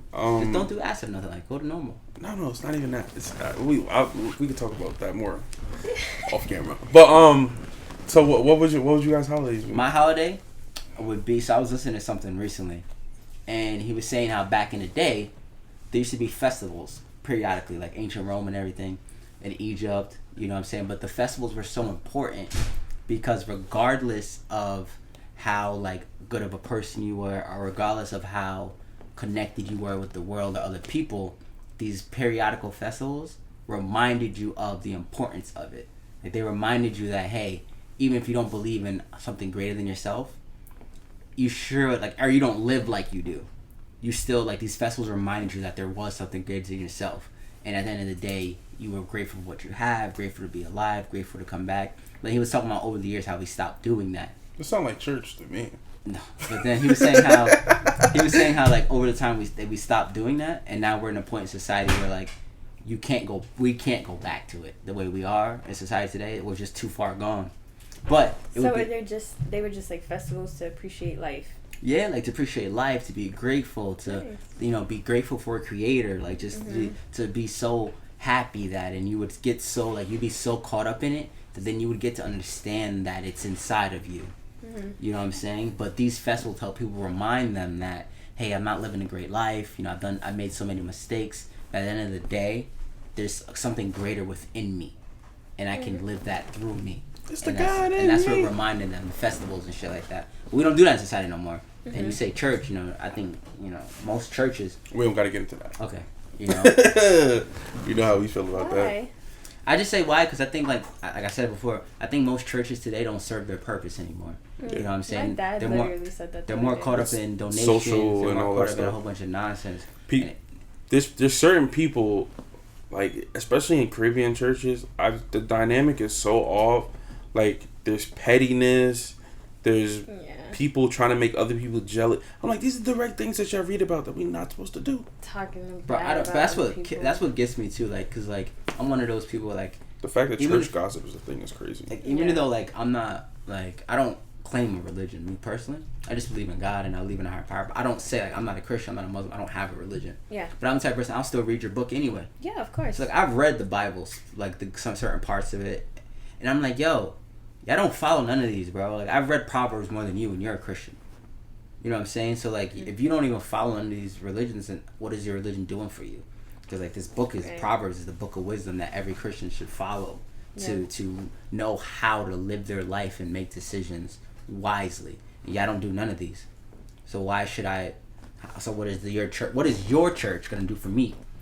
You know, that's how I be feeling. So I could read on myself and get more spiritual than you. So like, why would I go to your church? You know? Yeah, and Santi had mentioned something earlier in like one of the later episodes that like when we read things, it's all about like our interpretation of them. Yeah. Like some people take the book and they make up these wild things, and then they end up doing crazy things, like, you know, or they just take it completely out of context and try to teach kids like, you know, God hates gay people or shit like that, stuff. like, you know, crazy stuff, like. And some of it was crazy. Some parts of the Bible are so straightforward.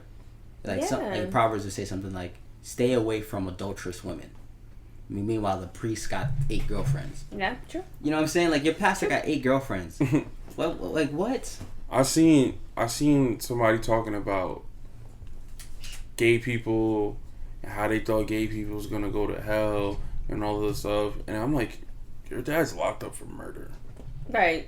But that's none of my business. Like like the math ain't mathin'.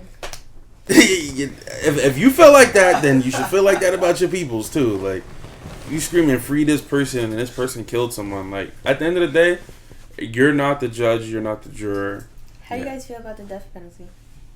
Thou shalt not kill, right? How do you feel about it? I mean, like you.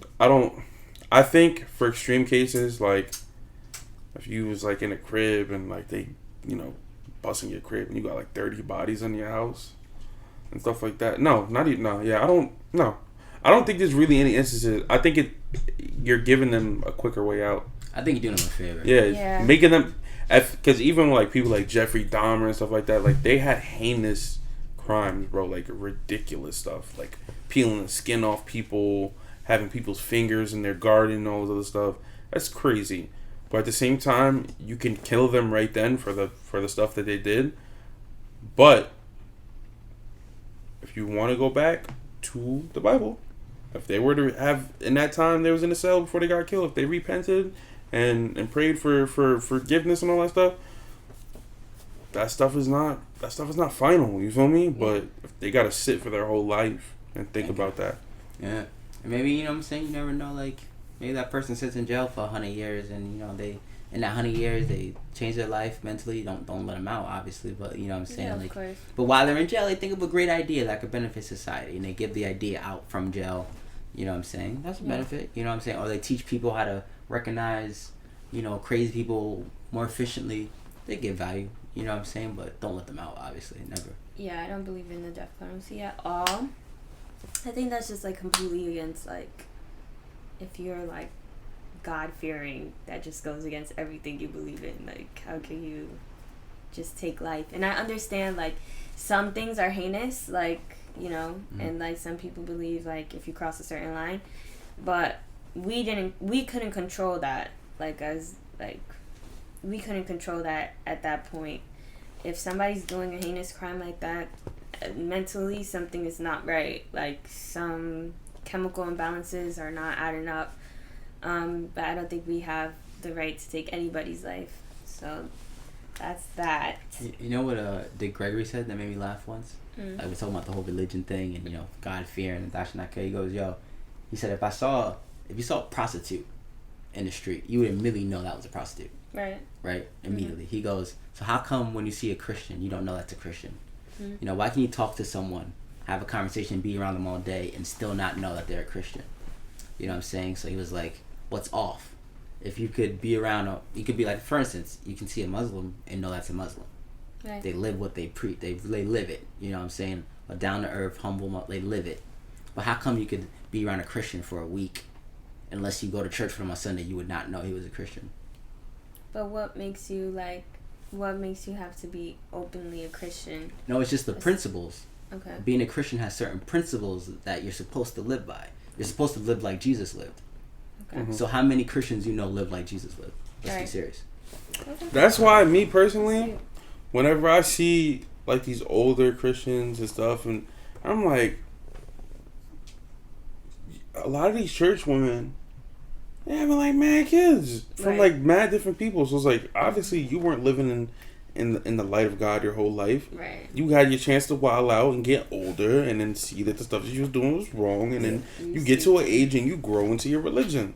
So why are you looking at me at 14 years old talking about, I need to be doing this and I need to be doing it? You weren't doing that when you were this age. So it's like, bro, even think about when we went to the same. Think about. Did you pick your holiday? No. Oh, pick your holiday. If I could pick a holiday, I would definitely do like a siblings day. Already a thing. But like, it's not like a serious Yes, thing. it is. It's a thing. Is it? Well, people just post pictures. They just post pictures. Yeah, but it's not like a holiday. Anyways, I'm jacking that. I would definitely do like a siblings, especially like. What do you practice during that day? Older siblings. I would make it like an actual thing. Like, you have to take your siblings out and y'all have to like go out and hang out together for that day. Such a capitalist over here. Always trying to figure out a way to get get bread involved. She said, "Hello, brother." Oh, her. He does. I take care of him. See, maybe I was salty because I'm the youngest sibling. I don't have a younger sibling that would do that for me. So. Yeah, me neither. Can it be a younger sibling? It can just be not just sibling day. Can it be for younger siblings too? Because what do we get? Like, we go to lunch, dinner, and we split the bill type shit. Yeah, I'm a light in my brother's lives. You know, they're having a bad day. Who can they text? Their little brother. What? You feel me? How many things have your big brothers done for you? A lot. A hell of a lot. They don't even think about it. Think about it. They right? protected their little brother. Jace is in it. Think about, Randy has done mad stuff for you in your life, right? Yeah, he's looking me out there. But think about, right? If Randy was having a bad day or something like that, he could get a beer with you and just talk. You feel me? And it's like, I'm your little brother for free. You feel me? What? I mean, I'm not only am I cool as shit, and I got some of the stuff from you, but I might be doing it better than you. You feel me? Wow. I'm screaming. Yeah, my little brother owes me a dinner. You know? Bring some levity. What's levity? Like happiness, like laughter. You know? Levity. Yeah.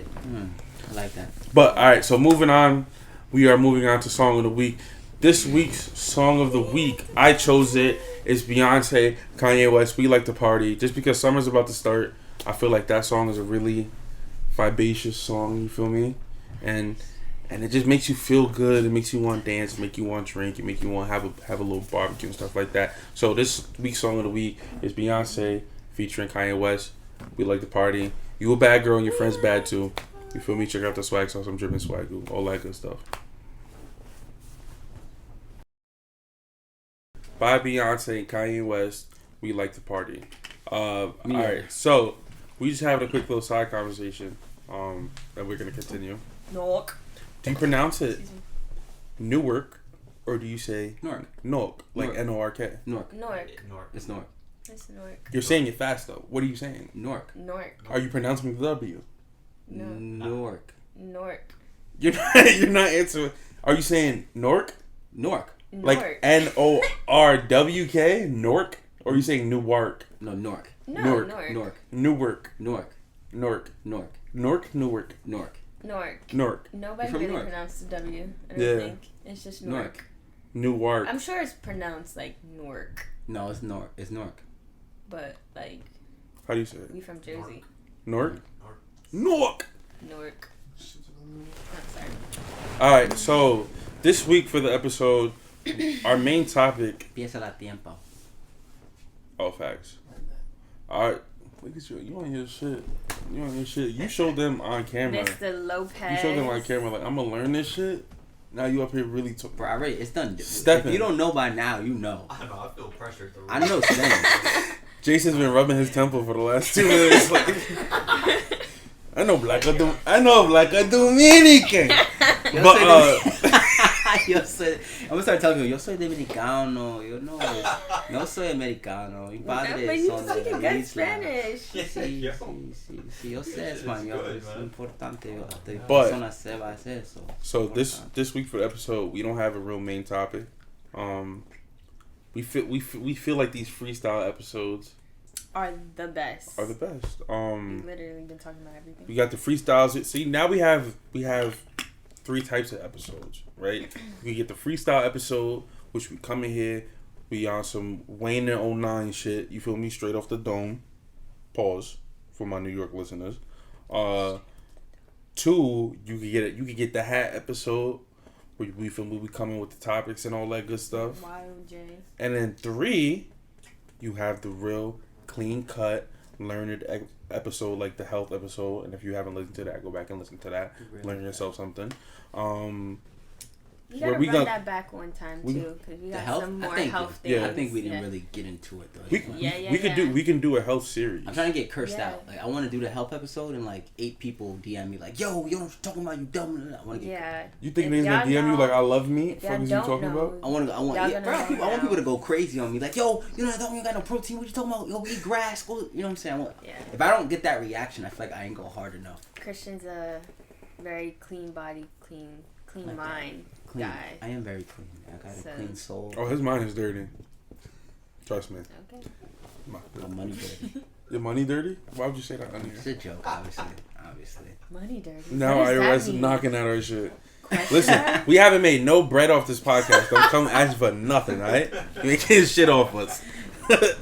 But yeah. So we wanted to revisit what we was talking about before. I'm gonna ask Lou.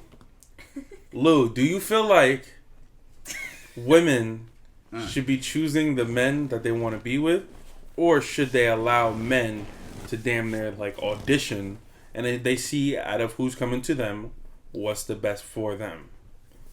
I don't think I understand the question. So do you feel like women should just be like, all right, I like this guy, I'm gonna go for this guy? Or most women have a lot of guys approaching them. Should they filter through the guys that's approaching them and see what's the best fit for them? That right there. The second? Everybody has a preference, right? Mm-hmm. So if, for example, there could be this beautiful ass girl that keeps looking at that is not looking at me, but I'm looking at her. Is she wrong? No. I'm not her type. So why will I make her have to choose me.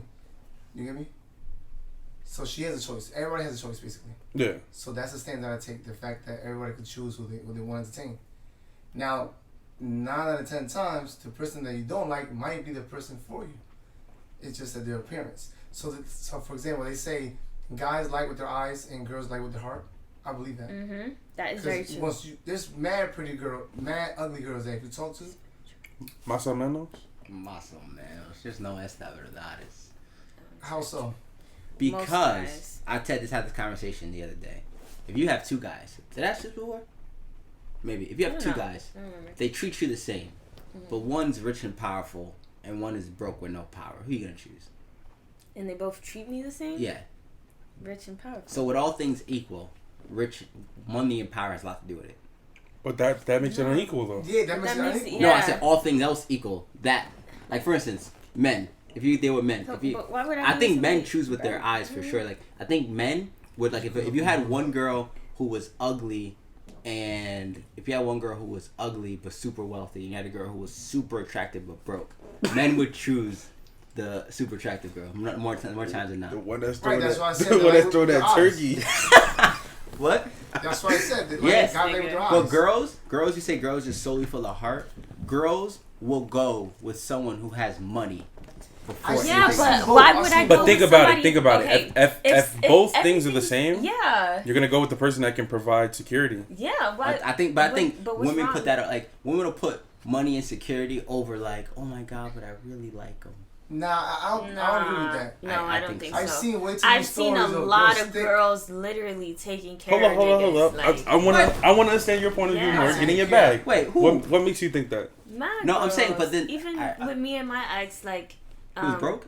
Yeah, That when we didn't were in last high though. school. It didn't last though. High school. I mean, no, not in high school. Oh. While we were in college, like, he used my car. He stayed with me. Like, I helped build his business, and he's super successful now. But like, that count. But that's that. You have no we gotta, shaking. We gotta add that in there though. no, he didn't have anything, and I had hold it, on. and I helped him. But we gotta add that in there. I think that still counts.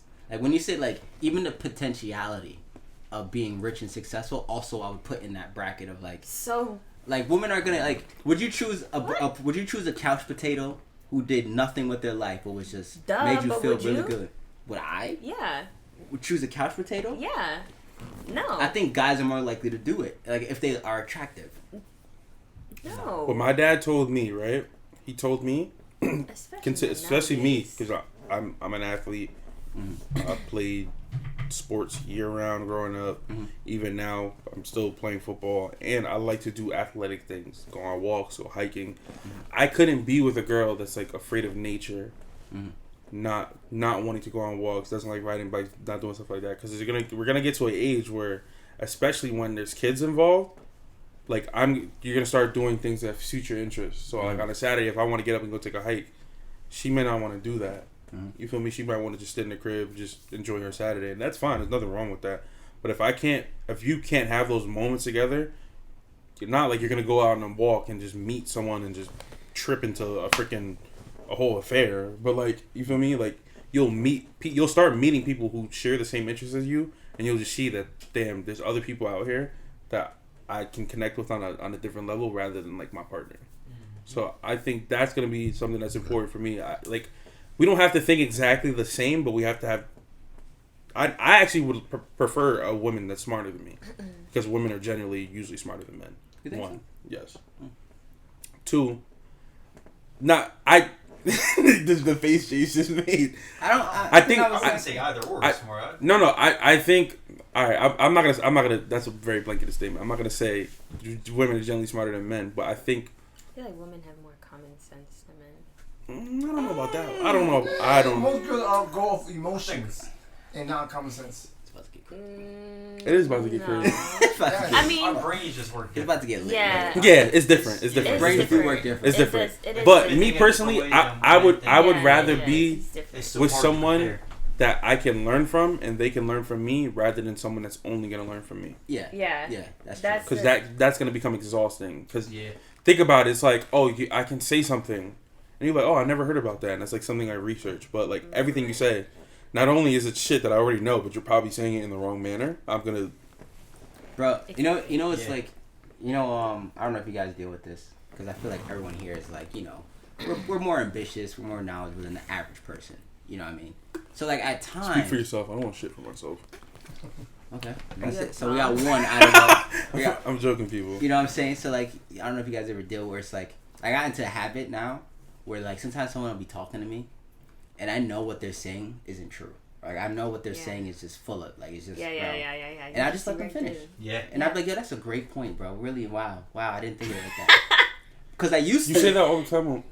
Nah, I used to be like, I used to feel like the urge to be like, bro, no, what are you talking about? There's an article out like this. Have you read it? Like, did you go look into it?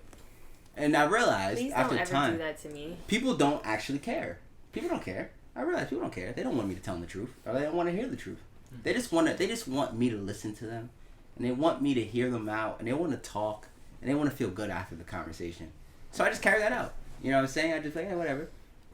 Now back to your point, like you want to be with someone who like pushes you forward, helps you grow. I feel like depending on what you do on a day-to-day basis, the chance of you finding someone who helps you do that gets very small. It's very tiny and smaller.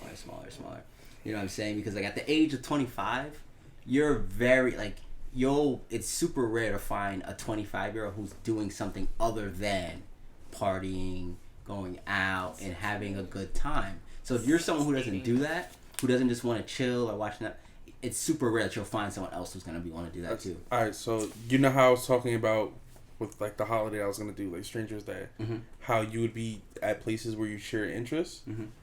You have to think about in the context where you meet people. You can meet a great person at a concert. You can meet a great person at a club. Yeah. But think about all the people that go to clubs, Right. and if there's a common theme between them, what that common theme is, right? It might be a person that's there, grad school, has a lot going for themselves. They want to, you know, they just finished up their exams, they're done, and want to go enjoy themselves. Well, this might be a person where they party every night. They go there every day. You feel me? So the percentages of you meeting someone that's the grad school student there Yeah. is a lot slimmer. But if you at a Barnes and Nobles, you talk to somebody in the aisle, that a person in a self-help or self-development section looking for books, you can already tell that like this is either someone that's trying to open themselves up to this or they're already open to that. Yeah, that's a fact. So you finding someone in one of those aisles or you know in a health food or at a health food Whole Foods or at a like a seminar or something like that, these are already people that are in settings in which you're putting yourself, so you can say like, at least this person is trying to project themselves the same way as me. Let me ask you a question.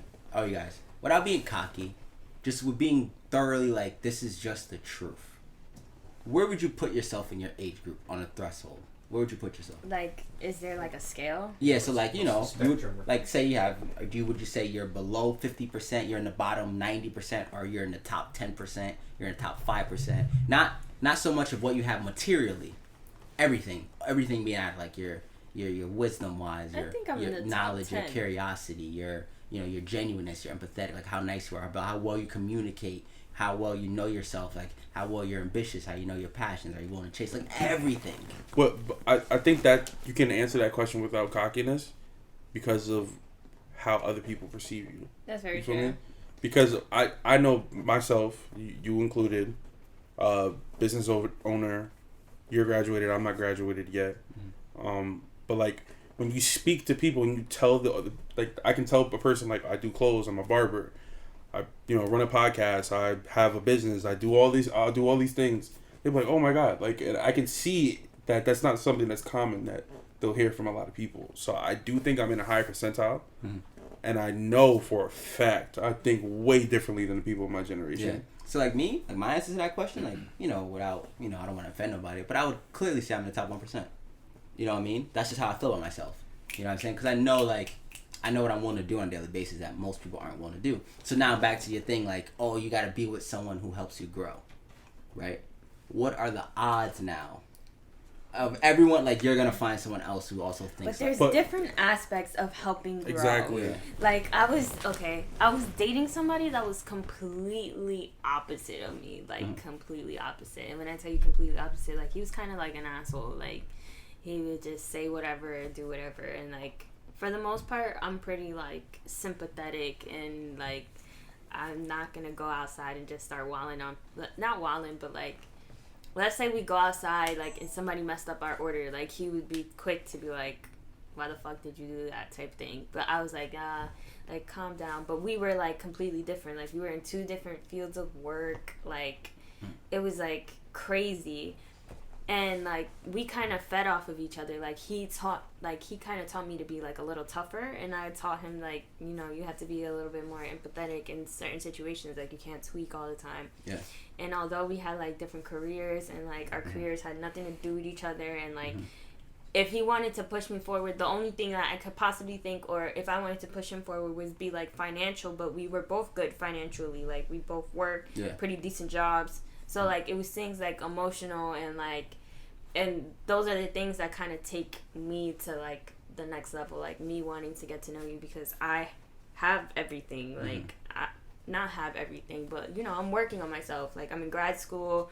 I have 2 jobs. Like, I live on my own. So, when it comes to, like, finding somebody, it's more of, like, what you can do for me, like, internally. Like, are you going to help me grow within myself? Like, what knowledge can you bring to me? Like, So I have a question off of that. So how long does it take you, not just a relationship, a friend, yeah, of course, stranger you meet? just relationships. How long does it take you to have a conversation with someone to get to realize this person cannot help me grow at all? Like, I can tell in, like, the first 1 or 2 conversations.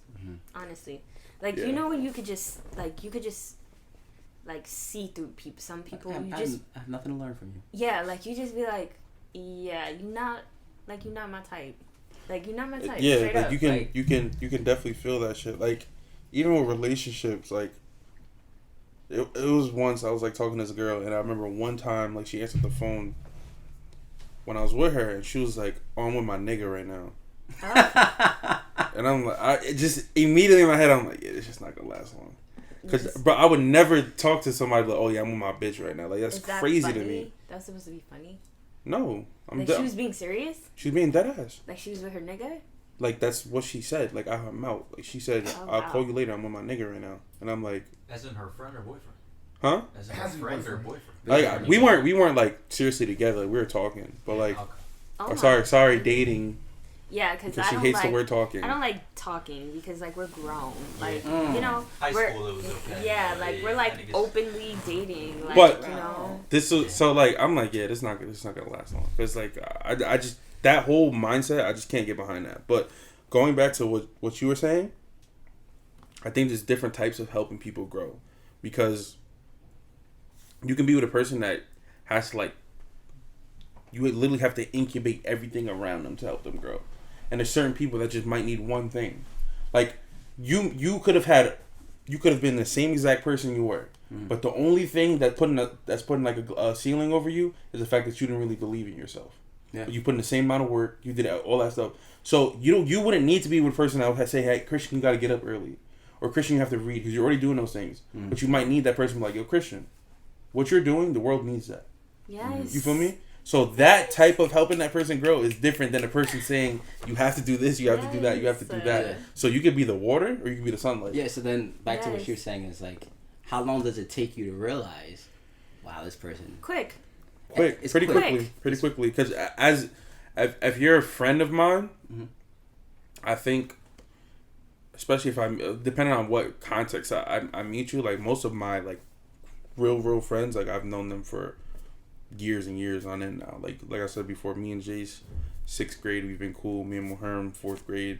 And, like, my newer friends, we all met, like, in high school. So that's, like, the newest, like, friends I have. So anybody that's newer, like a college friend or something like that, like, I have, like, a select friend group that I like Ram, Dule, Ib, Rico, like, my boys from college. That, like, when you met them in school, they, one, either give you the same feeling, like, as a childhood friend, or 2, immediately y'all connected on a level, or they showed me something that was completely different than I've ever experienced. Yeah. So it's like, yo, bro, like, we're, like, how I met my friends in LIU, like, we're at a school, WPI, most of us aren't enjoying it, like, we don't really fit in, there's bar scenes and all this stuff, like, we're just trying to figure out, like, how we can stay sane in this school, just because the environment's so different than what we've experienced.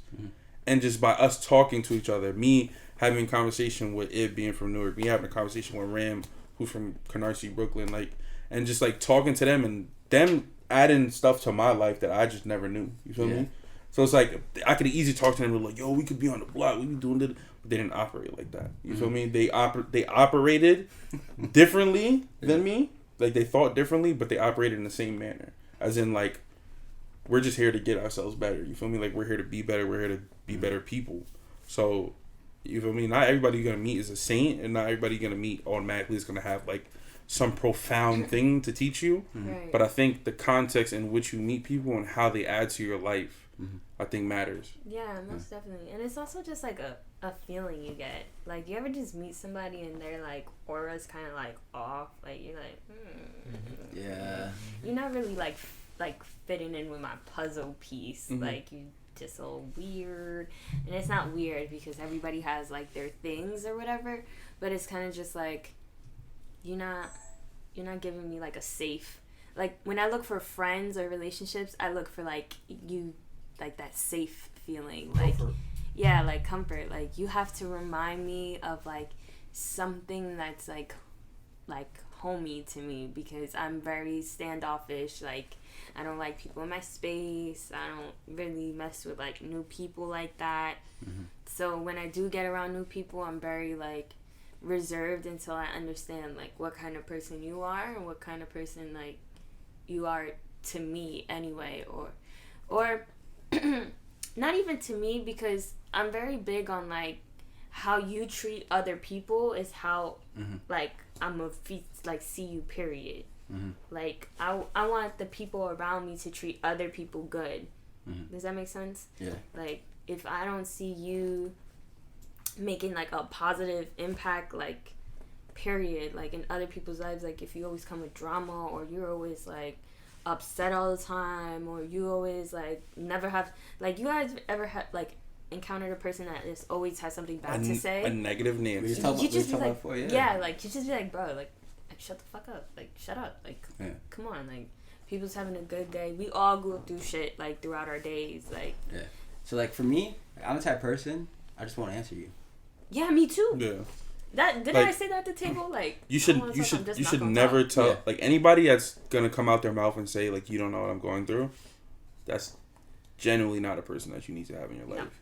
Because I've met people that had parents that were in the hospital dying, that has had nothing to go home to, like as in like no family, no food, none of that. Have a mom that's at home on drugs, and they come into a community space with people and they're just being a ball of sunshine.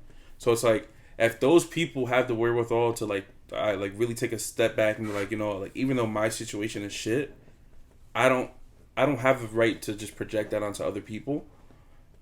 I think there's like a small group of people who like deal with the smallest amount of adversity, and they just feel like everybody needs to feel their pain.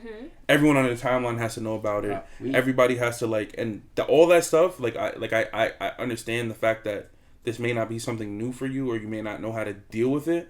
But at the same time, you should still understand that the fact that I could be talking to Christian about something. I'm like, yo, bro, like my shit is going so bad right now. You got this going on for you. You got that going on for you. But how you know, like, this didn't happen, but like a person could be saying like, oh, like, damn, Chris, I want to be just like you. You graduated, you did all this or that. But like, what if you're a person that like you graduated and it's like the exact field that you want to go into, like you were like depressed because like you started your job, you absolutely hated it. Like you're getting up every day, you're just like, and now this person constantly telling you like, I want to be like you because you have your shit together. That's now invalidating what you're going through, and you can't even now in turn go say like, yo, bro, I don't even fucking like where I'm at in life. You feel me? Right. So like that shit is one of the most insensitive things you can do, because you're kind of telling the person what I'm going through is more important, and on top of that, whatever I think that you're going through, like when you were talking about your friend before, actually I don't know if I should say that. But but like there's certain people that will like paint a picture of you in their head, and like that's you. And it's like no matter what you do, like I've had a person tell me like, oh, like damn, like everybody likes you, like you're just a likable person, and I'm like, there's plenty of people that don't like me, I just don't know that. But there's plenty of people that don't like me. Or I do know, and I don't give a fuck. Exactly. And it's like you can walk through your life and you can do things in a manner of, I care about what everyone thinks about me. I I'm worried about this, I'm worried about that. But at the end of the day, when I die, I'm going to be in a casket by myself. When I came out of a vagina, I came into this world by myself. So the only opinion that actually matters is your own. Yeah. So you can live your life and you can do things and you can do whatever it is that you want to do. But if you always have that thought in the back of your head, like, damn, how's this person gonna view me? How's this person gonna view me? Then you're gonna walk through life like that. Like I surround myself with people that I can be myself around. Like you talked about, like, being like standoffish and stuff like that. Like, I feel like that's a common trait for like most of us. Yeah. So like, and I want to say most of us, I mean like us in the circle. But like when we get around our people, like we can really be ourselves. Like who I am with Jace, who I am with you, who I am with Chris, who I am with Lou. Like, wow, that rhymed. But it's like the person I get to be is different than if I'm in a corporate setting or if I'm at a football and sitting in a football room or something like that. Like, you don't always get those types of relationships with people. So I think it's important to, you know, kind of cultivate those relationships. I would say I'm a little bit like different in a sense. It's like I'm very vulnerable. Like, I'll openly, like, I won't tell someone my life, but I'll tell someone like my flaws. I'll tell someone what I'm good at. I'll tell someone just stories here and there. So like for me, it's like I'll talk to a stranger and I'll tell a stranger, straight up, yeah, I'm not good at that. Like, I'm not bad at that. You know what I mean? And I like that. In that sense, I'm vulnerable. And I think that helps me connect with people. Yeah. Because like, I think people trust you more when you're like super just open, like vulnerable to them. Like, hey, oh wow, you deal with that, I deal with that too. Like for instance, I deal with that sometimes a lot, where people be like, oh, Chris, you know, you do this, that, and the third. And like, I've learned something from a book I read. You know what I mean? It's when you talk to people who like view you in like this high light, whatever, even though you're not actually there. It's good to talk about your faults. It's good to talk about things that you're going through that's tough, because then it makes them feel better. So what I'll do on purpose is if I'm talking to someone who I know has kind of put me on a pedestal unnecessarily, I'll talk about all the negative things in my life, because it makes them feel better. And then when you humanize yourself. Yeah.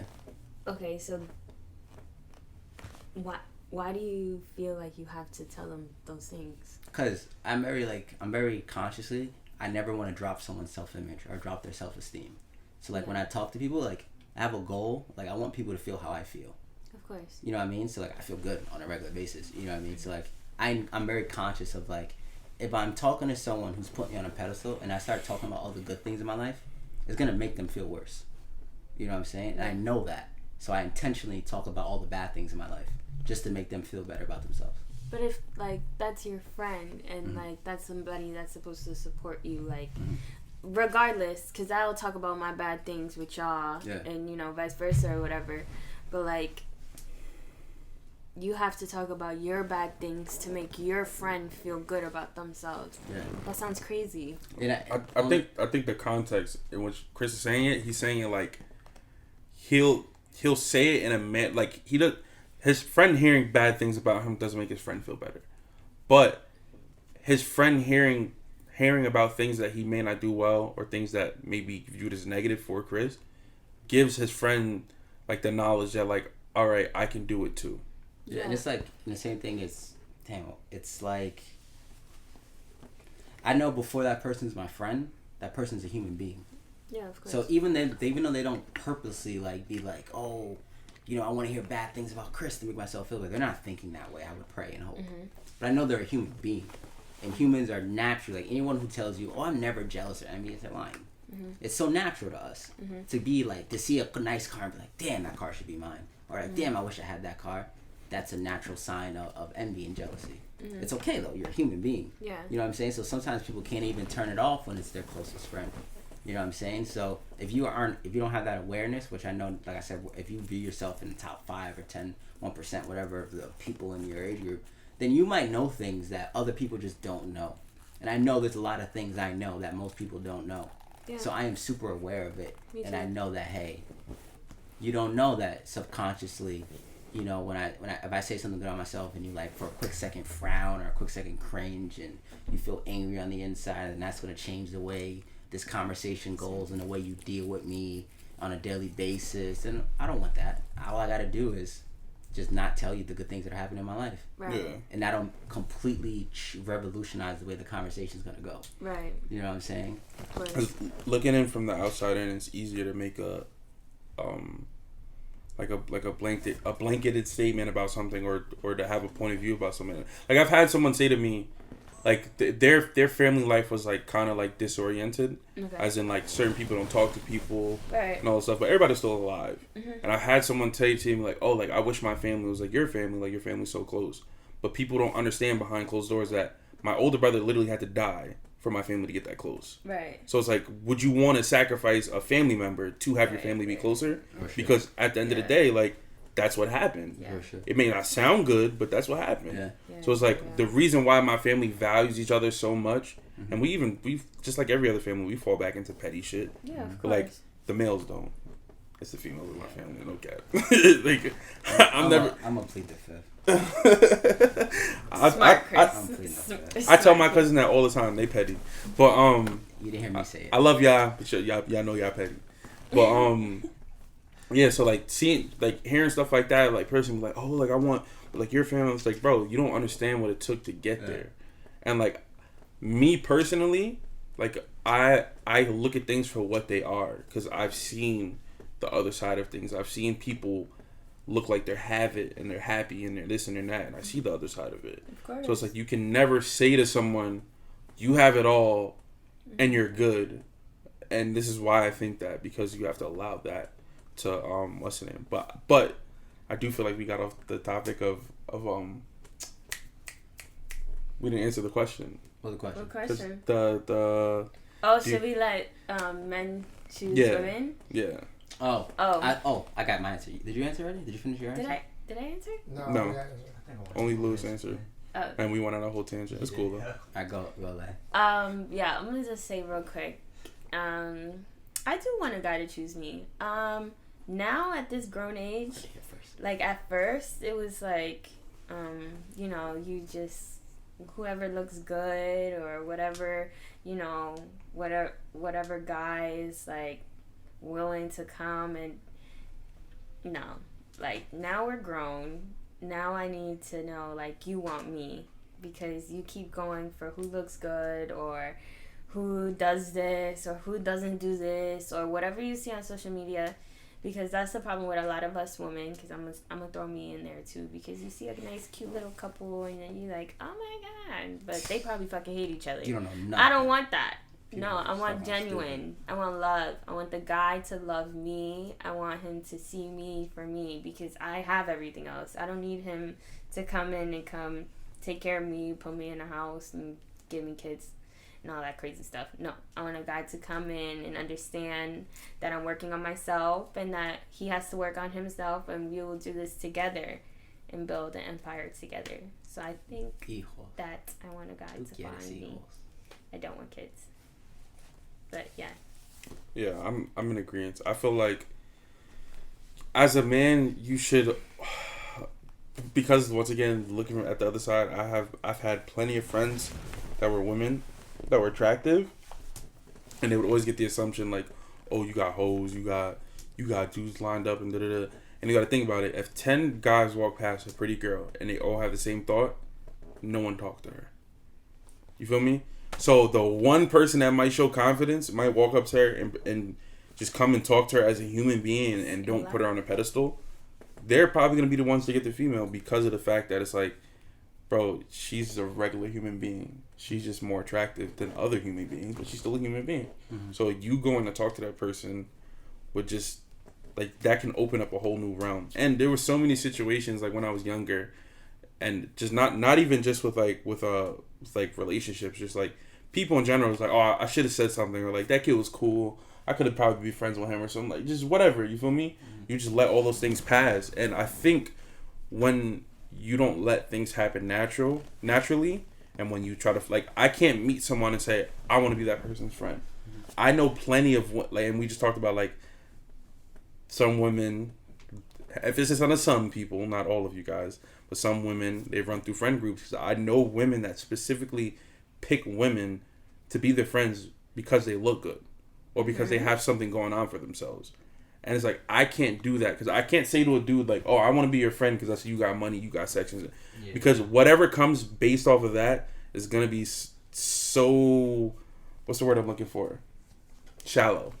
Yeah. It's going to be a shallow relationship based off of whatever it is that you're picking people off of. So I do think that if I just speak to people, right, and I filter through people and I say, you know what, that dude's cool, I can be friends with that guy.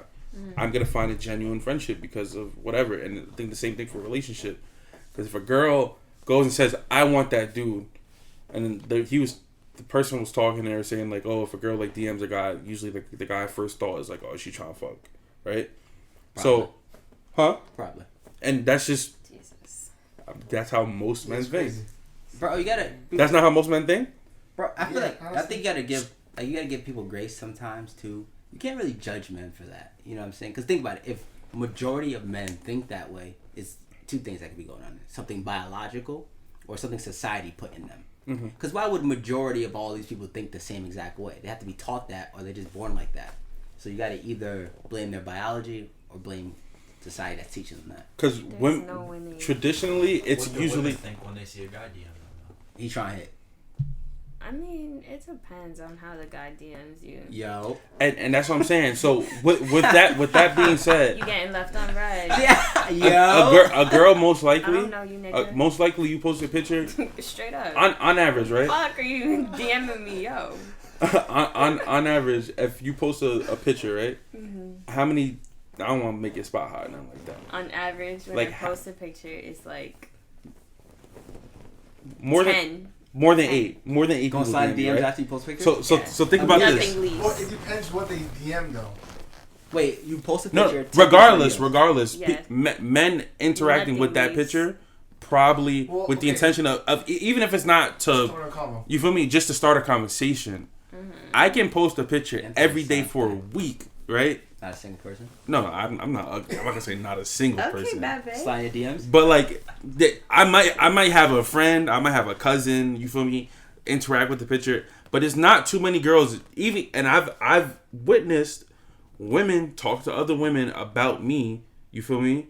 But they just would never tell me. Slide your DMs.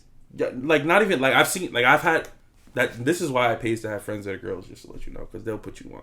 But I've had friends that were girls that was like, yo, such and such thinks so much about you. I'm like, yo, they always look at my stuff. They've never said nothing to me. You feel me?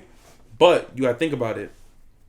She posts a picture, 10. It's almost guaranteed, Yeah, right? I posted a picture today. I got 13 replies. I posted a picture that was like on my regular Comments See? or like sliding your DMs. sliding my DM slide. So you think about it, right? That's That's a that's a different- that's a sample size of 13 to That's choose different. from, That's right? different. Meaning there's gonna be some people in there that have bad intentions. There's gonna be some people in there that just generally find her attractive. Some people that there might be someone in there that's really, really compatible with her, right? Got it.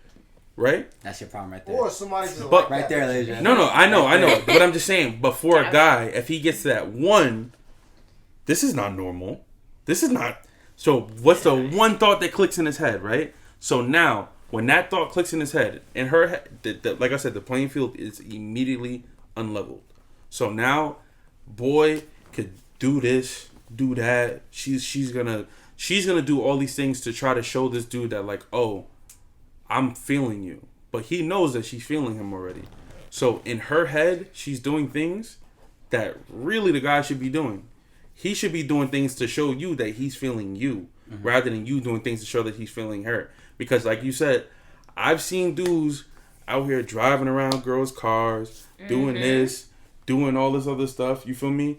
And it's like they never really had any intentions of making an honest woman of the girl, making them a girlfriend, nothing At like all. that. So, These niggas are trifling. but you don't see that. You don't see that on the other side. You don't see a dude be like, but a dude will go and do those things for a woman. You feel me? You're not just gonna give up the keys. So it's like, bro, those women never really had a chance because one, they already got technically what they say most guys want from women, right? Already got that. They're already getting the treatment. You're doing whatever you want for them already. So what is gonna make him invest now a relationship into you when he's getting all For the record- he's reaping everything from a relationship without even having it? For the record, I tell all my friends that are girls, don't get mad at me. I tell them, yo, minimum, hold out for like 3 months, 4 months. No, seriously. Hold what out? I'm about to start. Because I feel like you can't put a day on that. I'm about to I start say at doing minimum, that I shit. tell my friends that are girls, a minimum 90 Because days. these niggas ain't shit. Because I'm telling you, if you give it up too soon, and a guy gets too soon, then like Asante said, loses respect and stops trying. No, But it shouldn't not be respect, that- not no, respect. Alright, It alright. shouldn't be Can I that say way. this? It shouldn't be that way. Huh? Okay. What starts the clock of the 90 days? Official dating. Like you gotta go on one date. I'm I giving don't- ladies. I'm I giving don't- ladies free game right now. Like, That's all now I'm look, saying. Okay. me- All right. I Let don't- me say. And for the record, if y'all can't No. see, everyone stood up after I said this. Yes. I'm Because mad that we wait, don't throw them up. wait. Because I just want to say something. Okay. You agree with me?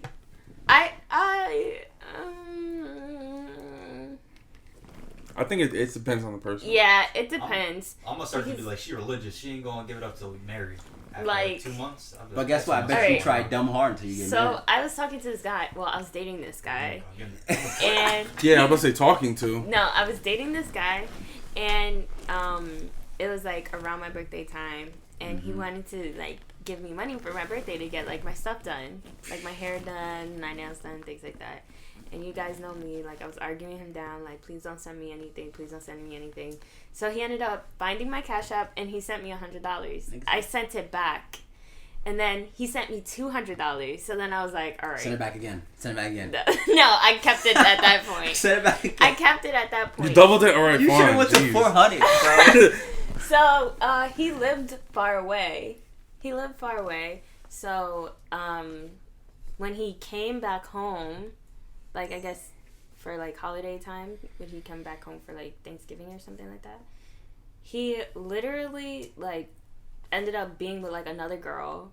Like it was just crazy. Like Trifling. he was like I guess cheating. I mean, we weren't like officially dating, but like we were dating. He was weighing his options. He basically like went out, like cheated, Wrong word. and like was trying to have me on the side type of a thing. It's like crazy. Like guys either like I don't know like You know what how to Drake said? explain it. Like regardless of the situation, like either they want to or they don't, and they'll just like This is my take. Do on that. whatever. Let me answer I'm gonna answer my take on the question. I think that men and women should date people who choose each other. That's how I feel about the situation. Yes. If y'all want me to But how do explain, you, let me know. like, That's what I'm right, saying. like You want me to I explain? was choosing this Makes- guy. makes This guy was perfect sense. choosing. Makes well, sense to you. well, I thought he was Yep. choosing me. How do you know if somebody's choosing you or not? That's the because thing. I feel like this is where it gets Alright. problematic. gotta know. Like, Hours, that makes no like- sense. Yeah, no. See, look, this is where big time comes into play, right? Well, I can speak from a man's perspective. I'll do this real quick from a man's perspective. You're dating a girl, right? Mm-hmm. And on a date, she's looking around. She's on her phone. She's not turned to you. She's not interested. She's not paying. She's not interested in you, bro. yeah. Don't say, I just gotta try harder. You know what I'm saying? Yeah. Go, move on. But if you're talking girl, she's making eye contact, playing with her hair, really turned Like, towards you, yeah. not crossed up, open. Yeah. She's obviously attracted to you. Keep it going. Start trying. Do a little more effort. I think a lot of people do, men and women, is they keep trying for people who don't want them. Right. Stop. You should only go for people if you guys want each other. You know what I'm saying? Like, stop it, bro. Just give it up. Because then what happens is when, say you want someone or you're trying for someone who doesn't want you back in return, and you fall into the trap of overcompensation, Yes. that person will not have respect for you, even if you win. Even if you say you do get them. Like, Get them. Yeah. going back to Kevin Samuels, he was just he was doing a live the other night, and there was a lady up there talking, and she was like, it's not on topic, but she was like, I just wanted to get your point of view. She was married to someone. They had 5 kids together. That's Right. a great number. They had 5 kids together. Terrible. They split. Great number. They split because he was seeing a woman on the side, right? Why And you then- giving her Niggas energy? do. Why you giving And her then energy? What these niggas do. Listen Let him though. finish. She said that even though she was upset that he was seeing another woman, she would rather, within herself, take whatever blows comes with that and keep her family together. So she offered Psycho. to let. She said you can keep her as a girlfriend, just respect family time, and you can still see her. I don't care, but I don't want us to get a divorce. I want to stay together for the kids. So she was like, oh, and even after that, like he didn't want to do it. So she's like, what can I do to save my family? Nothing.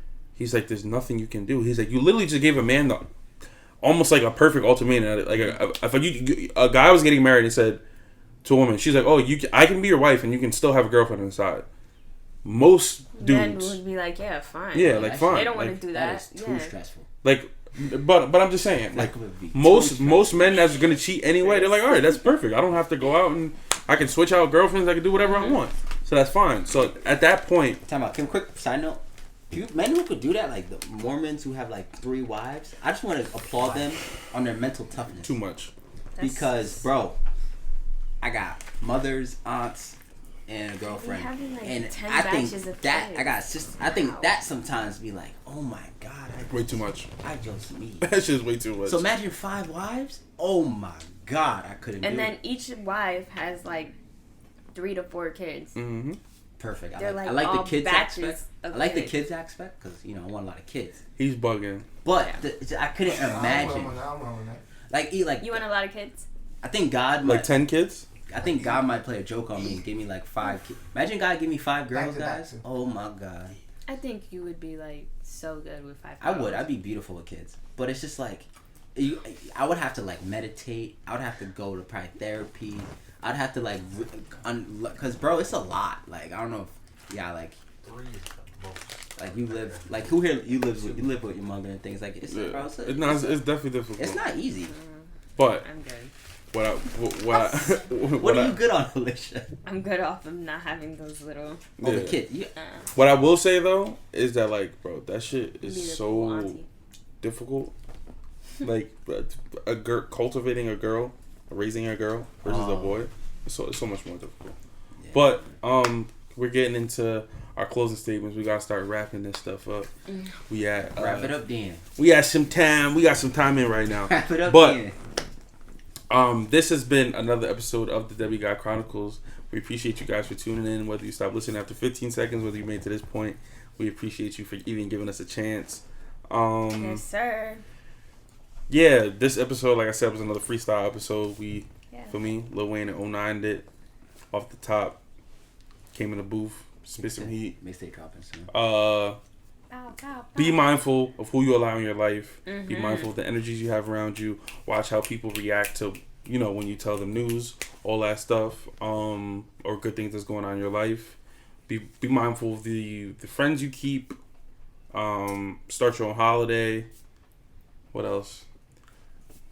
If you're Alicia burped. That's so if rude. you're not I'm sorry, vaccinated, keep your damn mask on. If you are vaccinated, I'm sorry. do whatever the hell you want to do. You feel me? It's your world. We just living in it. But yeah, follow everybody on their social medias at cb.lopez, at Alasia Ashley on all major platforms, at jsquay_, and at what? What'd you say? You be practicing. Oh, I don't. And at what is it? Young Lou 24 Young Lou _24. underscore Got 24. him. Got him. He did it on purpose. He messed up on purpose. Yeah. He messed up on purpose. Look, had to make myself look human, like I said. At Keithy B, Sedulous Sundays, Greenhouse. Reek Marsh, Greenhouse Pod, all that good stuff. Jay. Should we Can't announce the forget joint? Jay. The joint pod. Oh yeah, That's I got next you. week. Next week, right? It's next week? Yeah, No, it's okay. no. That's okay, Let's do sis. a little surprise. We got a little surprise for Oh yeah, we got a y'all. surprise for y'all next week. Y'all still gonna get a regular episode for us, but we got some Oh, not next week. No, it's next week. Next week. But, like, they won't hear it next week. By the time they hear it, actually, it'd probably be like. The following. Yeah. But We doing something. We doing a little collaboration. Y'all gonna Yes, figure out indeed. about that. It's- Follow Jay at Mr. Jay Wheeler. Follow me at _ demigod _ at mastered MSTRD _ studio spelled with a V. Oh my goodness, this is madness. And on Twitter at the DGC _ This is madness. and follow us, like I said, at the Demigod Chronicles. What's my shit? What? What's mine? And ChristianBLopez.com. What's my Instagram name? CB.Lopez. God, is there underscore in there? No. You guys can follow him, but don't follow us on team. Why? Because just don't. We don't like it. Gang We're shit. gonna Joe Budden him. Gang shit. That's crazy. But like I said before, we appreciate you guys for tuning in each week, helping us grow. We helping you grow. Huh? You talking crap over there? Oh yeah. Okay. We appreciate. Wait, what happened? I'm gonna tell you in a second. But why you can't tell me? Helping us grow, you helping us grow. We're helping you grow. yeah, that's it. This has been another episode of the Demigod Chronicles. Tuning out. It's your boy Santi Daya. Bow. Alasia hit him with some Spanish. No, I don't want to hit him with no Spanish. I want to know what. That's what he said. That's what He I said, said. tell Alasia to do the Spanish this week. Okay. Gracias para escuchando el podcast esta semana y los vamos a ver el otro semana. Yeah. So, mind your business. Drink water.